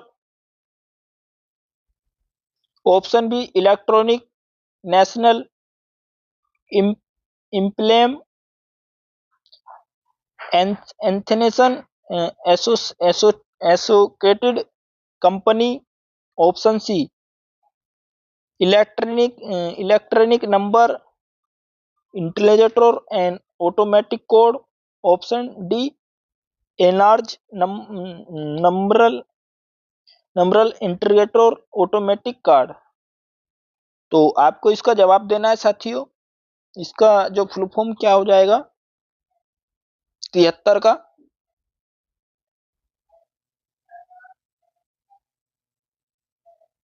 तो इसका जो राइट आंसर हो जाएगा साथियों option number A is right answer. Electronic numerical integrator and computer, इसका राइट आंसर हो जाएगा option number A is right answer. साथियों मैंने तो बोल दिया था कि कंप्यूटर में या एग्रीकल्चर के कुछ क्वेश्चन होते हैं जिनमें मैं थोड़ा गड़बड़ा सकता हूं, तो उनको आप एडजस्ट कर लीजिए। प्रश्न नंबर आपका 74 है, आधुनिक सुपर कंप्यूटर की जो चरम गति क्या है। तो आधुनिक सुपर कंप्यूटर की चरम गति आपको बताना है। Option A 50 giga flops, option B 25 giga flops, option C 100 giga flops, option D 75 giga flops. बताइए साथियों आधुनिक सुपर कंप्यूटर की चरम गति कितनी है। प्रश्न नंबर 74 का आंसर आपको देना है। तो इसका जो राइट आंसर हो जाएगा साथियों option number C is right answer. आधुनिक सुपर कंप्यूटर की चरम गति है साथियों 100 गीगा फ्लॉप्स है। प्रश्न नंबर 75 की बात करते हैं। कंप्यूटर में जो भी डाटा फीड किया जाता है वह कंप्यूटर के जिस हिस्से में दिखता है वह क्या कहलाता है, आपको बताना है साथियों। कंप्यूटर में जो भी डाटा फीड किया जाता है वह कंप्यूटर के जिस हिस्से में दिखता है वह क्या कहलाता है। ये प्रश्न नंबर 75 है आपका। ऑप्शन ए, ऑप्शन ए हो जाएगा window system, option B show system, option C display system, option D screen. बताइए आपका टाइम स्टार्ट हो रहा है साथियों।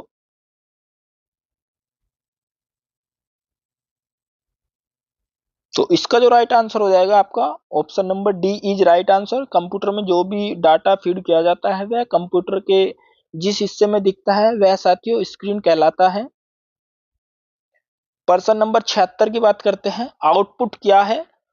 तो आउटपुट क्या है। ऑप्शन ए वह जो प्रोसेसर वह जो प्रोसेसर यूजर से ले, ऑप्शन बी वह जो यूजर प्रोसेसर को दे, ऑप्शन सी वह जो प्रोसेसर को यूजर से मिले, ऑप्शन डी वह जो प्रोसेसर यूजर को दे। तो आपका टाइम स्टार्ट हो रहा है। अब आपको बताना है आउटपुट क्या है इन ऑप्शन के अकॉर्डिंग। तो प्रश्न नंबर 76 का जो राइट आंसर हो जाएगा साथियों option number D is right answer. Output क्या है वह जो प्रोसेसर यूजर को दे, इसका option number D is right answer. प्रश्न नंबर 77 की बात करते हैं। सीपीयू में कंट्रोल यूनिट का क्या कार्य है। ऑप्शन ए प्राइमरी मेमोरी से डाटा का स्थानांतरण, ऑप्शन बी प्रोग्राम को लोड करना, ऑप्शन सी लॉजिकल ऑपरेशन करना, ऑप्शन डी प्रोग्राम को डिकोड करना। आपका टाइम स्टार्ट हुआ है। अब आपको आंसर देना है साथियों।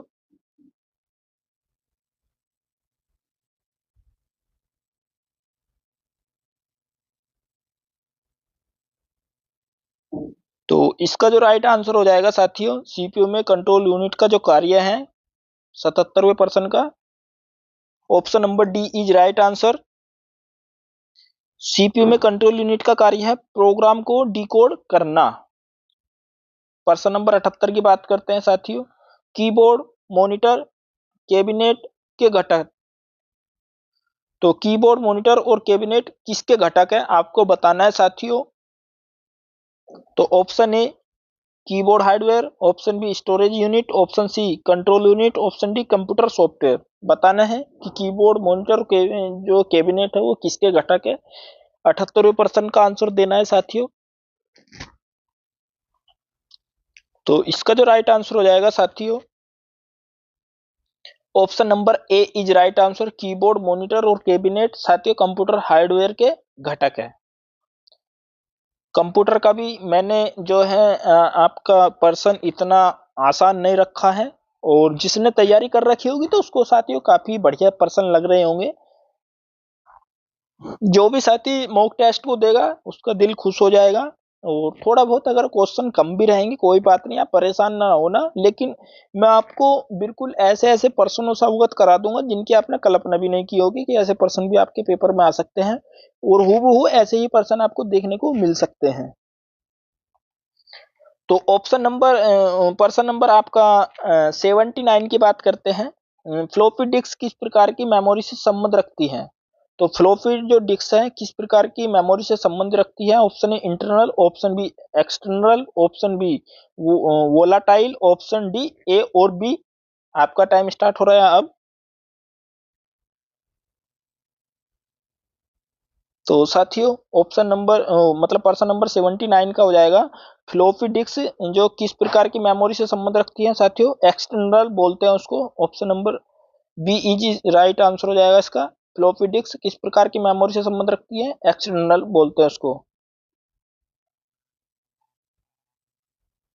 तो साथियों अब हमारा जो प्रश्न है आपका कंप्यूटर का अंतिम प्रश्न है, उसके बाद में हमारा यूपी स्पेशल से रिलेटेड हम आपको 20% इस मॉक टेस्ट में कराने वाले हैं, वो भी आपको काफी अच्छे लेवल के प्रश्न देखने को मिलेंगे। कोई भी सब्जेक्ट से रिलेटेड मैंने मतलब एक इतना हार्ड क्वेश्चन भी नहीं रखा है और बिल्कुल इजी भी नहीं रखा है पर्सन। जो पढ़ने वाले बंदे उनको काफी अच्छा मॉक टेस्ट लगेगा, और जिनका थोड़ा सा कम तैयारी है उनको भी अच्छा लगेगा, लेकिन जो बिल्कुल नहीं पढ़ते उनको काफी हार्ड टेस्ट लगेगा। लेकिन टेस्ट में काफी मेहनत की है, आप लोगों का जवाब मैं चाहता हूँ। और जो भी आपके सोशल मीडिया के प्लेटफॉर्म है उन पर इस वीडियो के लिंक को शेयर भी कर दिया कीजिए, काफी मेहनत लगती है साथियों, मेरा गला भी दुखने लग गया है आप लोगों के लिए। तो अब प्रश्न नंबर 80 की बात करते हैं, 80 की। यदि आपका माउस चलने योग्य नहीं है तथा आपको अंडो ऑप्शन पर क्लिक करना है तो शॉर्टकट कीज तो आप क्या चुनेंगे। तो कहने का मतलब ये है, अगर आपका माउस चल रहा नहीं है और आपको अंडो ऑप्शन पर क्लिक करना है तो आप शॉर्टकट में क्या इनमें से दबाओगे ताकि आपका अंडो ऑप्शन पर क्लिक हो जाए। तो ऑप्शन ए है कंट्रोल प्लस एक्स, फिर आ जाएगा कंट्रोल प्लस सी, कंट्रोल प्लस बी और कंट्रोल प्लस जेड। तो आपको बताना है इसका राइट आंसर। आपका टाइम स्टार्ट हो रहा है अब।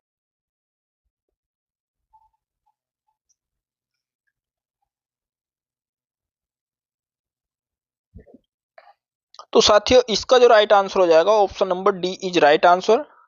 डी इज राइट आंसर हो जाएगा। यदि आपका माउस चलने योग्य नहीं है तथा आपको अंडो ऑप्शन पर क्लिक करना है और शॉर्टकट की तो आपको क्या चुनोगे, तो कंट्रोल जेड आप चुन लोगे तो आपका ये काम आसान हो जाएगा। ठीक है साथियों, अब हमारा यूपी स्पेशल से रिलेटेड क्वेश्चन पुट अप हम कर रहे हैं, और आशा करता हूं कि अब तक का सेशन आपको काफी अच्छा लगा होगा, काफी आपका स्कोर अच्छा हो गया भी होगा। अब हम आपके जो है 20 क्वेश्चन उनको देख लेंगे 80 से 100 तक। उत्तर प्रदेश राज्य में किस जनपद में लिंग अनुपात सबसे अधिक है। तो उत्तर प्रदेश राज्य में किस जनपद में लिंग अनुपात सबसे अधिक है, तो आपको बताना है। तो 80 81 का आपका आंसर हो जाएगा साथियों। Option number D is right answer, Jaunpur है साथियों जिसका लिंग अनुपात सबसे अधिक है इस ऑप्शन के अकॉर्डिंग। प्रश्न नंबर 82 की बात करते हैं साथियों। वर्ष 2011 की जनगणना के अनुसार उत्तर प्रदेश में साक्षरता दर में 2001 से 2011 तक की वृद्धि हुई थी। जो एक हमारा दर होता है, तो 2001 से लेकर 2011 तक हमारी कितनी वृद्धि हुई थी।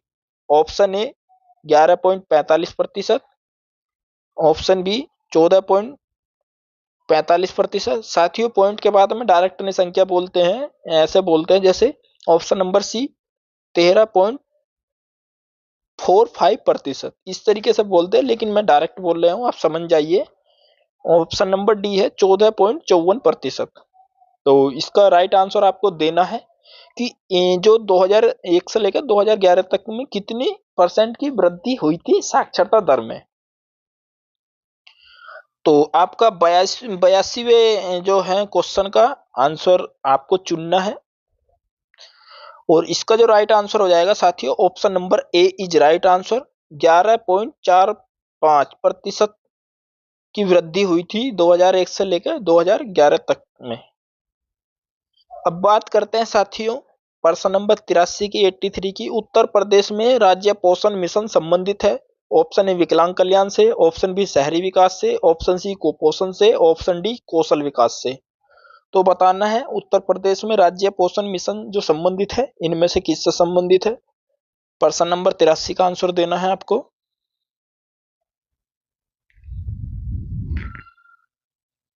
तो साथियों इसका जो राइट आंसर हो जाएगा option number C is right answer. Uttar Pradesh में राज्य पोषण मिशन जो संबंधित है वो कुपोषण से संबंधित है। अब प्रश्न नंबर 84 की बात करते हैं साथियों। शारदा सहायक समादेश विकास परियोजना के मुख्य लक्ष्य निम्नलिखित में से क्या है? नीचे दिए गए कूट से सही उत्तर चुनिए। ठीक है साथियों, एक शारदा सहायक समादेश विकास परियोजना है, तो उसके लक्ष्य, मुख्य लक्ष्य निम्नलिखित में से क्या है? ये कूट दे रखे हैं, इनमें से हमें चुनना है साथियों।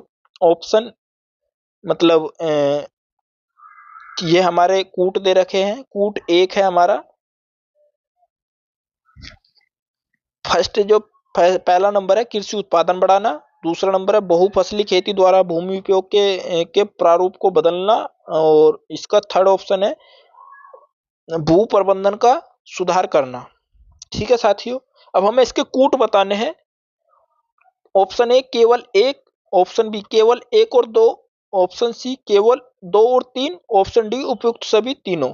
तो आपको इसका आंसर देना है, और ये थोड़ा सा क्वेश्चन लेंथी भी लग रहा होगा आपको, लेकिन अगर पढ़ लिया होगा तो आप ऐसे क्वेश्चन का जवाब सही दे पाओगे। तो इसका जो राइट आंसर हो जाएगा साथियों, option number D is right answer, उपयुक्त सभी तीनों। क्योंकि शारदा सहायक समादेश विकास परियोजना के जो मुख्य लक्ष्य है साथियों, कृषि उत्पादन बढ़ाना, ये भी सही है। बहुफसली खेती द्वारा भूमि उपयोग के प्रारूप को बदलना, ये भी सही है। और भू प्रबंधन का सुधार करना, ये भी सही है साथियों। अब प्रश्न नंबर 85 की बात करते हैं साथियों। प्रश्न नंबर 85 में क्या है? प्रश्न नंबर 85 में है, उत्तर प्रदेश का प्रथम राज्यपाल इनमें से कौन थे? के एम मुंशी, सरोजिनी नायडू, सुचेता कृपलानी, वीवी गिरी। तो आपको इसका राइट आंसर देना है साथियों। राइट आंसर क्या हो जाएगा? तो 85 का आपका आंसर हो जाएगा इसका option number B is right answer. Sarojini Naidu थी उत्तर प्रदेश की प्रथम राज्यपाल। ठीक है साथियों, अब बात करते हैं साथियों प्रश्न नंबर 86 की, 86 की। उत्तर प्रदेश में ग्राम प्रधान से संबंधित निम्नलिखित कथनों पर ध्यान दीजिए। बिल्कुल देंगे। इसका मतलब एक है, वह ग्राम सभा द्वारा अपदस्थ किया जा सकता है। फिर इसका दो है, पद ग्रहण करने की तिथि से 2 वर्ष बाद ही वह अपदस्थ किया जा सकता है।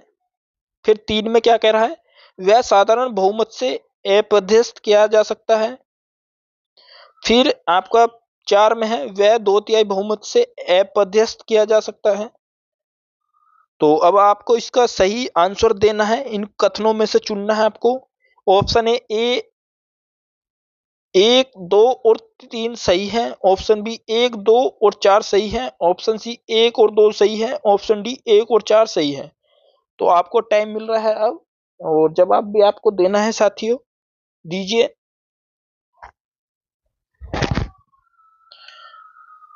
तो इसका जो राइट आंसर हो जाएगा साथियों 86 का option number D is right answer. Option number 86 का डी इज राइट आंसर, 86 का एक और चार।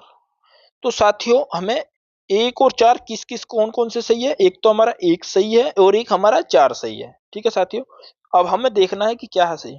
उत्तर प्रदेश में ग्राम प्रधान से संबंधित निम्नलिखित कथनों पर ध्यान देना है। वह ग्राम सभा द्वारा अपदस्थ किया जा सकता है, बिल्कुल सही है ये।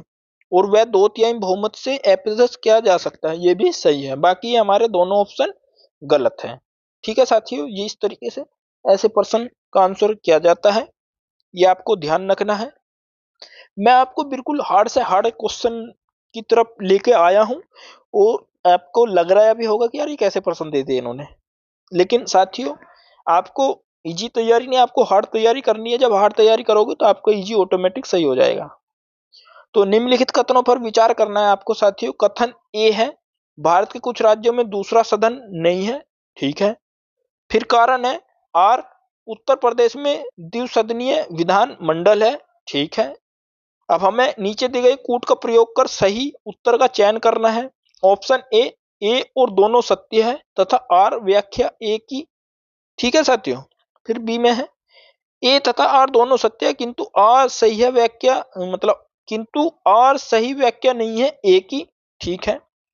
फिर सी है, ए सत्य है किंतु आर गलत है, डी है ए गलत है तथा ए गलत है किंतु आर सही है। तो आप पहले इसको पढ़ लीजिए, फिर इसका आंसर मुझको दीजिए।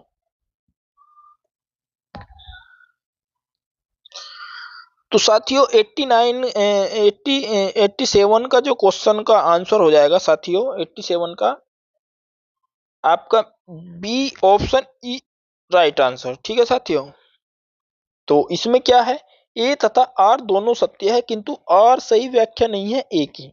ठीक है, अब हम पढ़ ले क्यों नहीं है भाई, ए और दोनों सत्य है तो ये लाइन हमारी दोनों सत्य कथन कहीं ना कहीं भारत के कुछ राज्यों में दूसरा सदन नहीं है, ये बिल्कुल सही कह रहा, लेकिन उत्तर प्रदेश में द्विसदनीय विधानमंडल है। अब ये हमारी बात तो सही है, लेकिन इसका मतलब हमारा इतना ए से नहीं हो रहा है, तो आर सही नहीं है, आर सही नहीं है ए की। ठीक है साथियों, इस तरीके से इसका आंसर देना है।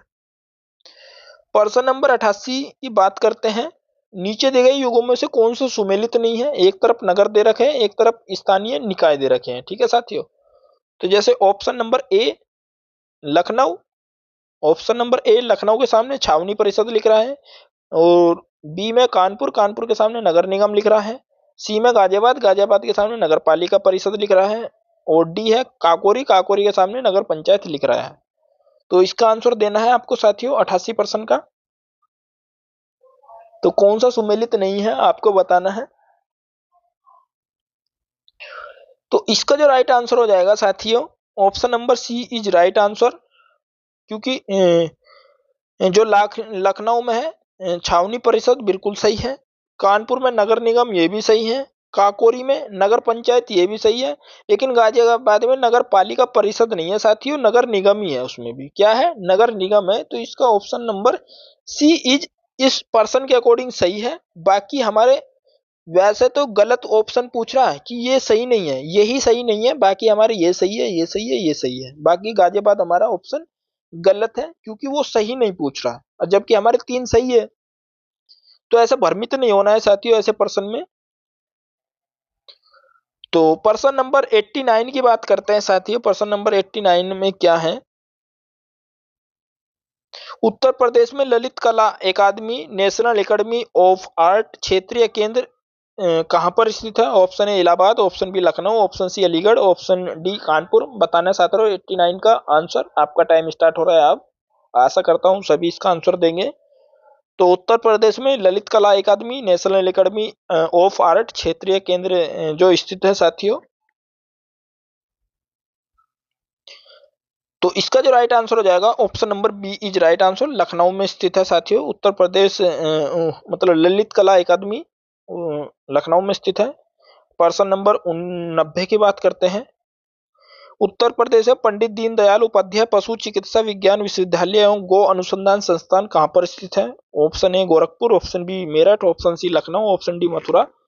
तो आपका टाइम स्टार्ट हो रहा है अब। आशा करता हूं इसका सभी बच्चे आंसर दे देंगे और सभी का आंसर सही होगा। अगर यूपी में सही मतलब आंसर का कुछ प्रश्नों का आंसर सही लेना है तो आपको ऐसे प्रश्नों का आंसर जरूर देना होगा। तो इसका राइट आंसर हो जाएगा साथियों option number D is right answer. Uttar Pradesh में पंडित दीनदयाल उपाध्याय पशु चिकित्सा विज्ञान विश्वविद्यालय एवं गो अनुसंधान संस्थान साथियों मथुरा में स्थित है। तो 90 का जो right answer option number D is right answer. प्रश्न नंबर 91 की बात करते हैं 91 की। निम्नलिखित में से कौन सा एक सही सुमेलित नहीं है। एक तरफ संस्थान दे रखे, एक तरफ उनकी अवस्थिति दे रखी है कि कहां पर स्थित है। तो ऑप्शन ए राष्ट्रीय जैविक खेती केंद्र गाजियाबाद, ऑप्शन बी भारतीय दलहन अनुसंधान कानपुर, ऑप्शन सी भारतीय सब्जी अनुसंधान गोरखपुर, ऑप्शन डी भारतीय गन्ना अनुसंधान लखनऊ। तो आपको बताना है साथियों कि कौन सा इसमें से ऑप्शन सुमेलित नहीं है। आपका टाइम स्टार्ट हो रहा है अब, और आशा करता हूं कि ऑप्शन को जैसे मैंने पढ़ा तुरंत आपके भाप लिया होगा कि इसमें से ये ऑप्शन इसका गलत हो रहा है। तो इसका जो राइट आंसर हो जाएगा साथियों option number C is right answer, क्योंकि साथियों भारतीय सब्जी अनुसंधान संस्थान ये गोरखपुर में स्थित नहीं है, ये आपका बनारस में स्थित है, वाराणसी में। ठीक है साथियों, तो इसमें कौन सा सुमेलित नहीं है यही पूछा है। तो इसमें कौन सा सुमेलित नहीं है, यही नहीं सुमेलित, क्योंकि ये गोरखपुर में स्थित नहीं है साथियों। ठीक, और राष्ट्रीय जैविक खेती केंद्र गाजियाबाद में स्थित है, ये बिल्कुल सही है। भारतीय दलहन अनुसंधान कानपुर में स्थित है और भारतीय गन्ना अनुसंधान संस्थान लखनऊ में स्थित है, ये बिल्कुल सही है। लेकिन भारतीय सब्जी अनुसंधान संस्थान ये साथियों बनारस में या वाराणसी में स्थित है। अब प्रश्न नंबर 92 की बात करते हैं साथियों। 92 में क्या है, उत्तराखंड के अलग हो जाने के पश्चात उत्तर प्रदेश में कौन सी जनजातियां रहती है। देखना साथियों क्या प्रश्न पूछ रहा है, उत्तराखंड के अलग हो जाने के पश्चात उत्तर प्रदेश में कौन सी जनजातियां रहती है। ऑप्शन मतलब एक नंबर पर थारू, दो नंबर पर खासी और तीन नंबर पर बुक्सा और चार नंबर पर राजी। ठीक है साथियों, नीचे दिए गए कूट से सही उत्तर का चयन करना है अब आपको। ए में है एक और एक तथा दो, बी में है दो तथा तीन, सी में है तीन और चार और डी में है एक तथा तीन। तो आशा करता हूं प्रश्न आपकी समझ में भी आ गया होगा और आंसर भी आपके समझ में आ जाएगा कि प्रश्न ये यही पूछ रहा है कि उत्तराखंड अलग हो जाने के बाद में उत्तर प्रदेश में कौन सी जनजातियां रहती है। तो आपको इसका आंसर देना है, आपको टाइम मिल रहा है अब 92 का, और 92 का हो जाएगा साथियों option number D is right answer. D is right answer. ठीक है साथियों, एक तथा तीन, तो एक नंबर पे आपका थारू है और तीन नंबर पे बुक्सा है। तो आप जानते हो कि थारू और बुक्सा की जनजाति हमारे उत्तर प्रदेश में पाई जाती है, खासी और राजी ये नहीं पाई जाती है। ठीक, वो यही पूछ रहा था प्रश्न में। तो अब बात करते हैं 93 की। सूची एक सूची दो में सुमेलित कीजिए तथा सूची आ के नीचे दिए गए कूट से सही उत्तर का चयन करना है। एक तरफ सूची वन, एक तरफ सूची टू। सूची वन में लेखकों के नाम लिख रहा है और सूची टू में उपनाम लिख रहा हुआ है। ठीक है साथियों, जैसे ए के सामने सूर्यकांत त्रिपाठी निराला, जिसके सामने मुंशी प्रेमचंद लिखा है, और बी में लिखा है रघुपति सहाय, जिनके सामने नागार्जुन लिखा हुआ है, और सी में लिखा है वेदनाथ मिश्र, जिनके सामने निराला लिखा है, और डी में लिखा है धनपत राय श्रीवास्तव, जिनके सामने फिराक गोरखपुरी लिखा हुआ है। तो साथियों आपको चुनना है, इस तरीके से चुनना है जैसे कैची गुना करते हैं। कैची गुना करते हैं जैसे साथियों मैं आपको बता दूं कैची गुना कैसे करते हैं, इस तरीके से चुनना है ऐसे। तो आपको टाइम मिल रहा है अब, लगाइए साथियों इसका ऑप्शन क्या हो जाएगा।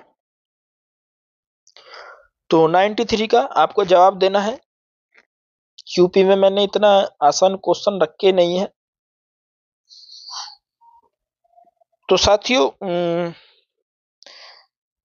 इसका जो राइट आंसर हो जाएगा, पहले आपको ये देखना है कि इनमें से कौन सा आपको जानते हैं। जैसे सूर्यकांत त्रिपाठी है, उनको निराला के नाम से जानते हैं। तो ए के सामने तीन लिखा हुआ है, हाँ सभी में साथियों ज्यादातर ए के सामने तीन लिखा हुआ है। तो ए के सामने तीन लिखा हुआ है तो ये तो साथियों सभी में कॉमन है। तो फिर अब हमारा फिर क्या है साथियों,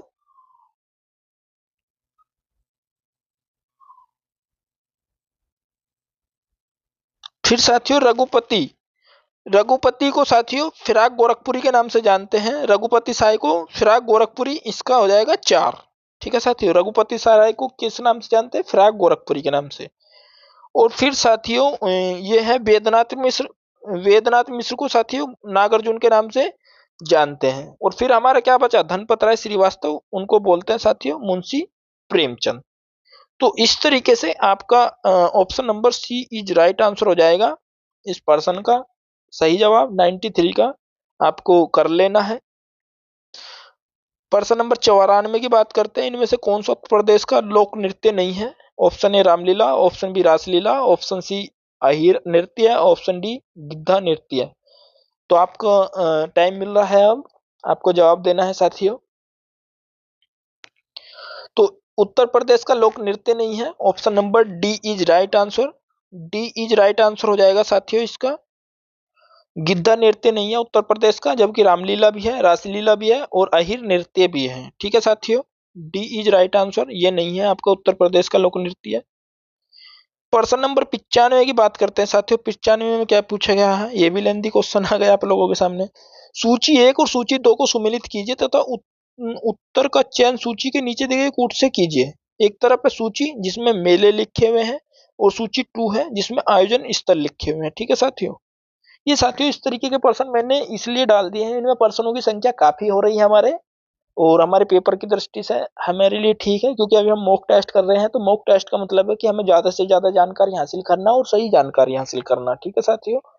और ऐसे प्रश्न को करने से आपकी बहुत हद तक आपकी जो एक एक्यूरेसी की जो एनर्जी है वो आपकी काफी हद तक सही रहेगी और आपकी एक्यूरेसी सही बनी रहेगी। तो इनमें से आपको आंसर देना है। जैसे साथियों,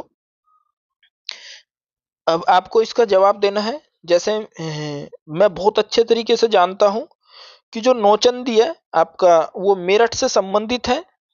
ठीक है साथियों। और फिर आपको मेरठ से नौचंदी हो गया।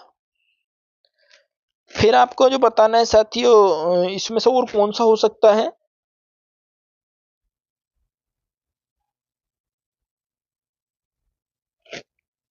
तो पहले हमें देख लेना है कि डी में, जैसे मैंने बताया था अभी, नौचंदी, तो डी के सामने दो। तो देखना है ऑप्शन के सामने कि डी के सामने दो किसी में आ रहा है। तो डी के सामने साथियों मेरा दो डी में ही आ रहा है, ऑप्शन नंबर डी में। तो कहीं ना कहीं मैं बिल्कुल एक्यूरेट चल रहा हूं। अब मैं एक दो क्वेश्चन से और समावेश कर लूंगा। जैसे बटेश्वर, तो बटेश्वर क्या क्या हो जाएगा साथियों, ये आगरा में लगता है, ये बिल्कुल सही है। और देवी, ये साथियों ये आपका बाराबंकी में लगता है। और आपका हरिदास जयंती, ये साथियों वृंदावन में लगती है। और नौचंदी मेरठ में।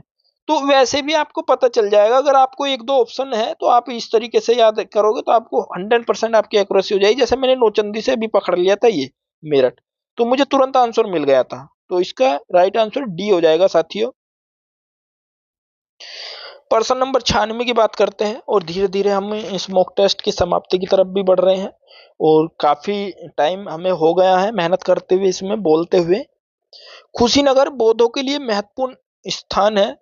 ठीक है साथियों, क्योंकि गौतम बुद्ध, ऑप्शन ए, यहाँ पैदा हुए थे। बी, ने यहाँ ज्ञान प्राप्त किया था। सी, ने यहाँ ज्ञान प्राप्त करने के बाद यहाँ अपना पहला उपदेश दिया था। डी, यहाँ मर गए थे। तो आपको बताना है साथियों, कुशीनगर जो है बौद्धों के लिए महत्वपूर्ण है क्योंकि गौतम बुद्ध की यहाँ कौन सी घटना हुई थी, कौन सा क्या सिस्टम हुआ था, आपको बताना है। प्रश्न नंबर 96 का आंसर। टाइम आपका स्टार्ट हो रहा है अब। साथियों बहुत अच्छे लेवल के क्वेश्चन रखे हैं। अगर आपकी अच्छी तैयारी है तो साथियों कोई आपको दिक्कत नहीं होगी, वरना आप आज हिल जाओगे इस मॉक टेस्ट में। तो इसका जो राइट आंसर है साथियों, प्रश्न नंबर 96 का, कुशीनगर बौद्धों के लिए महत्वपूर्ण है क्योंकि यहाँ गौतम बुद्ध मारे गए थे। और आप जानते ही हो गौतम बुद्ध की जो मृत्यु हुई थी कुशीनगर में हुई थी। ठीक है साथियों। अब प्रश्न नंबर 97 की बात करते हैं साथियों। 97 में क्या पूछा गया है। उत्तर प्रदेश के विभिन्न स्थानों में आयोजित भारतीय राष्ट्रीय कांग्रेस के अधिवेशन के संदर्भ में सूची 1 सूची 2 को सम्मिलित कीजिए तथा नीचे दिए गए कूट का प्रयोग करके सही उत्तर चयन कीजिए। तो सूची 1 में स्थान है, सूची 2 में वर्ष है। ठीक है साथियों। जैसे जो मेरठ जो कांग्रेस का जो मेरठ अधिवेशन हुआ था वो कब हुआ था, आपको बताना है। कानपुर का अधिवेशन कब हुआ था, लखनऊ का अधिवेशन कब हुआ था, बनारस का अधिवेशन कब हुआ था। तो साथियों इसका आपको आंसर देना है।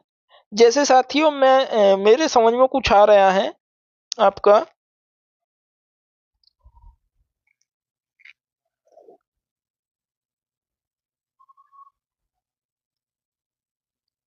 97 में इसका सही जवाब हो जाएगा साथियों, option number C is right answer. C is right answer हो जाएगा, option number C is right answer 97 का। अब इसको मिलान कर लेते हैं। जैसे कानपुर मेरठ, मेरठ साथियों मेरठ में अधिवेशन 1946 में हुआ था। और आपका कानपुर में हुआ था साथियों 1925 में।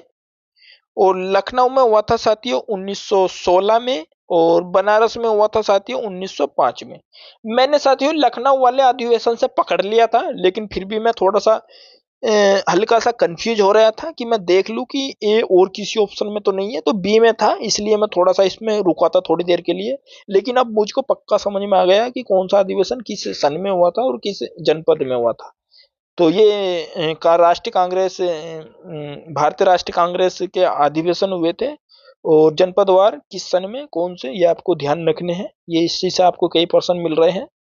अब प्रश्न नंबर 98 की बात करते हैं साथियों। प्रश्न नंबर 98 में क्या पूछा है, तो सूची 1 सूची 2 को सुमिलित कर नीचे दी गई कूट का नीचे दी गई कूट चुनिए। ऑप्शन ए है सूची 1 क्षेत्र, ऑप्शन सूची 2 में है खनिज। ठीक है साथियों, जैसे सोनभद्र, ए में तांबा, बी में इलाहाबाद सीसा बालू, और सी में Lalitpur non plastic fibre clay, और मिर्जापुर चूना पत्थर। तो इनके सामने लिखे हुए हैं, लेकिन वही वाली बात है, फिर इनको हमें कैंची गुना करके लगाना है। तो इसका जो सही जवाब हो जाएगा साथियों, अब हम इसको देते हैं, इसका right answer option number D. लेकिन इसको चुनेंगे कैसे, देखते हैं साथियों। सोनभद्र का हो जाएगा आपका चूना पत्थर। ठीक है साथियों, और इलाहाबाद का हो जाएगा साथियों ये 2 सीसा बालू, इलाहाबाद में होता है। और ललितपुर में हो जाएगा साथियों आपका तांबा, तांबा ललितपुर में हो जाएगा। और मिर्जापुर में हो जाएगा साथियों नॉन प्लास्टिक फाइबर किले, नॉन प्लास्टिक फाइबर किले हो जाएगा आपका मिर्जापुर में। तो इसका जो राइट आंसर हो जाएगा option number D is right answer. तो धीरे धीरे साथियों मॉक टेस्ट समाप्ति की तरफ बढ़ रहे हैं, काफी इस मॉक टेस्ट में मेहनत हो गया है। अब बात करते हैं प्रश्न नंबर 99। निम्नलिखित में से कौन सा निम्नलिखित में से कौन सी उत्तर प्रदेश की पेयजल परियोजना है। तो उत्तर प्रदेश की पेयजल परियोजना के बारे में हमें बताना है। ऑप्शन ए शारदा सहायक नहर परियोजना, ऑप्शन बी ज्ञानपुर पंप नहर परियोजना, ऑप्शन सी गोकुल बैराज परियोजना, ऑप्शन डी पथराई बांध परियोजना। तो आपको बताना है कि उत्तर प्रदेश की पेयजल परियोजना कौन सी है इन ऑप्शन के अकॉर्डिंग। 99% का आपको आंसर देना है। तो इसका जो सही राइट आंसर हो जाएगा साथियों, C is right answer. Gokul barrage परियोजना उत्तर प्रदेश की पेयजल परियोजना है। तो आशा करता हूं आपके ये सब समझ में आ गया होगा आंसर। और लास्ट जो है आपका अंतिम प्रश्न है, उत्तर प्रदेश में शस्य जलवायु क्षेत्रों की संख्या कितनी है। Option A 5, option B 7, option C 9, option D 11। तो साथियों इसका जो राइट आंसर हो जाएगा आपको बताना है। तो सभी ने इसका आंसर बिल्कुल आंख मीच कर दे दिया होगा। Option number C is right answer. Uttar Pradesh में शस्य जलवायु क्षेत्रों की संख्या 9 है। तो आशा करता हूं साथियों ये आज का जो मॉक टेस्ट का सेशन है आपको काफी अच्छा लगा होगा, और कुछ क्वेश्चन आपसे गलत हुए होंगे तो आपको हमने आंसर बताए हैं। तो ऐसे ही अगर आप मॉक टेस्ट हमारे देते रहोगे तो काफी आपको हेल्प मिलेगी आने वाले आपके एग्जाम में। जो भी हमने आपसे मॉक टेस्ट दिए हैं उन सभी को आप एक बार पुनः देख लीजिए, और जो भी वीडियो अपलोड कर रखी है उनको पुनः देख लीजिए। और जो भी आपके जो साथी हैं साथियों उन तक इस वीडियो को अवश्य पहुंचा दें, और आप भी अपनी तैयारी करते रहे। आप इस बात से अंदाजा लगा सकते हो कि हमने किस लेवल का ये मॉक टेस्ट रखा है। चाहे आपका एग्रीकल्चर का पोर्शन रहने वाला हो, चाहे कंप्यूटर का रहने वाला हो, चाहे आपका यूपी स्पेशल रहने वाला हो, किसी भी पोर्शन में हमने अपनी तरफ से कोई भी कमी नहीं की है, अपनी तरफ से 100% दिया है। आप लोगों को बस इसी तरीके से तैयारी करनी है, और देख लेना है कि एग्जामिनर किस हिसाब और किस लेवल का आपसे क्वेश्चन पूछ सकता है। तो आई होप कि आपका स्कोर अब आपका तैयार हो गया होगा। अब आप गणना कीजिए, और मुझे इसमें गणना करने के बाद में मतलब कमेंट बॉक्स में जाकर आप मुझे बता दोगे कि मेरा सर टोटल क्वेश्चन 100 और आफ्टर नेगेटिव मार्किंग इतना क्वेश्चन मेरा राइट हुआ है। ईमानदारी से आपको बताना है, बाकी ईमानदारी आपके सामने है कि किस तरीके से आपको इसका जवाब देना है। अगर आप हमें सही जवाब दे दोगे तब भी भला, नहीं दोगे तब भी भला, ईमानदारी आपके सामने है। और मैंने तो इसमें मेहनत कर दी है, बाकी आप लोगों को करना है कि क्या आपको करना है क्या नहीं। तो इसी वाणी के साथ में आज के इस मॉक टेस्ट को यहीं समाप्त करता हूं, और आप मुझे अपना जनपद और अपना स्कोर मुझे अवश्य बताओगे, और अंत में 2 लाइन में मुझे ये बताओगे कि आपका ये मॉक टेस्ट का लेवल कैसा था, और आपको इस मॉक टेस्ट में आपको किस सब्जेक्ट के क्वेश्चनों की कमी लगी, या अभी आपको किस इसमें सब्जेक्ट के क्वेश्चन हमें इंक्लूड करने थे। आप हमें अपनी राय दे सकते हो। तो इन्हीं वाणी के साथ में आज मैं इस मॉक टेस्ट को यहीं समाप्त करता हूँ। जय हिंद, जय भारत, वंदे मातरम, जय जवान जय किसान। तो धन्यवाद साथियों।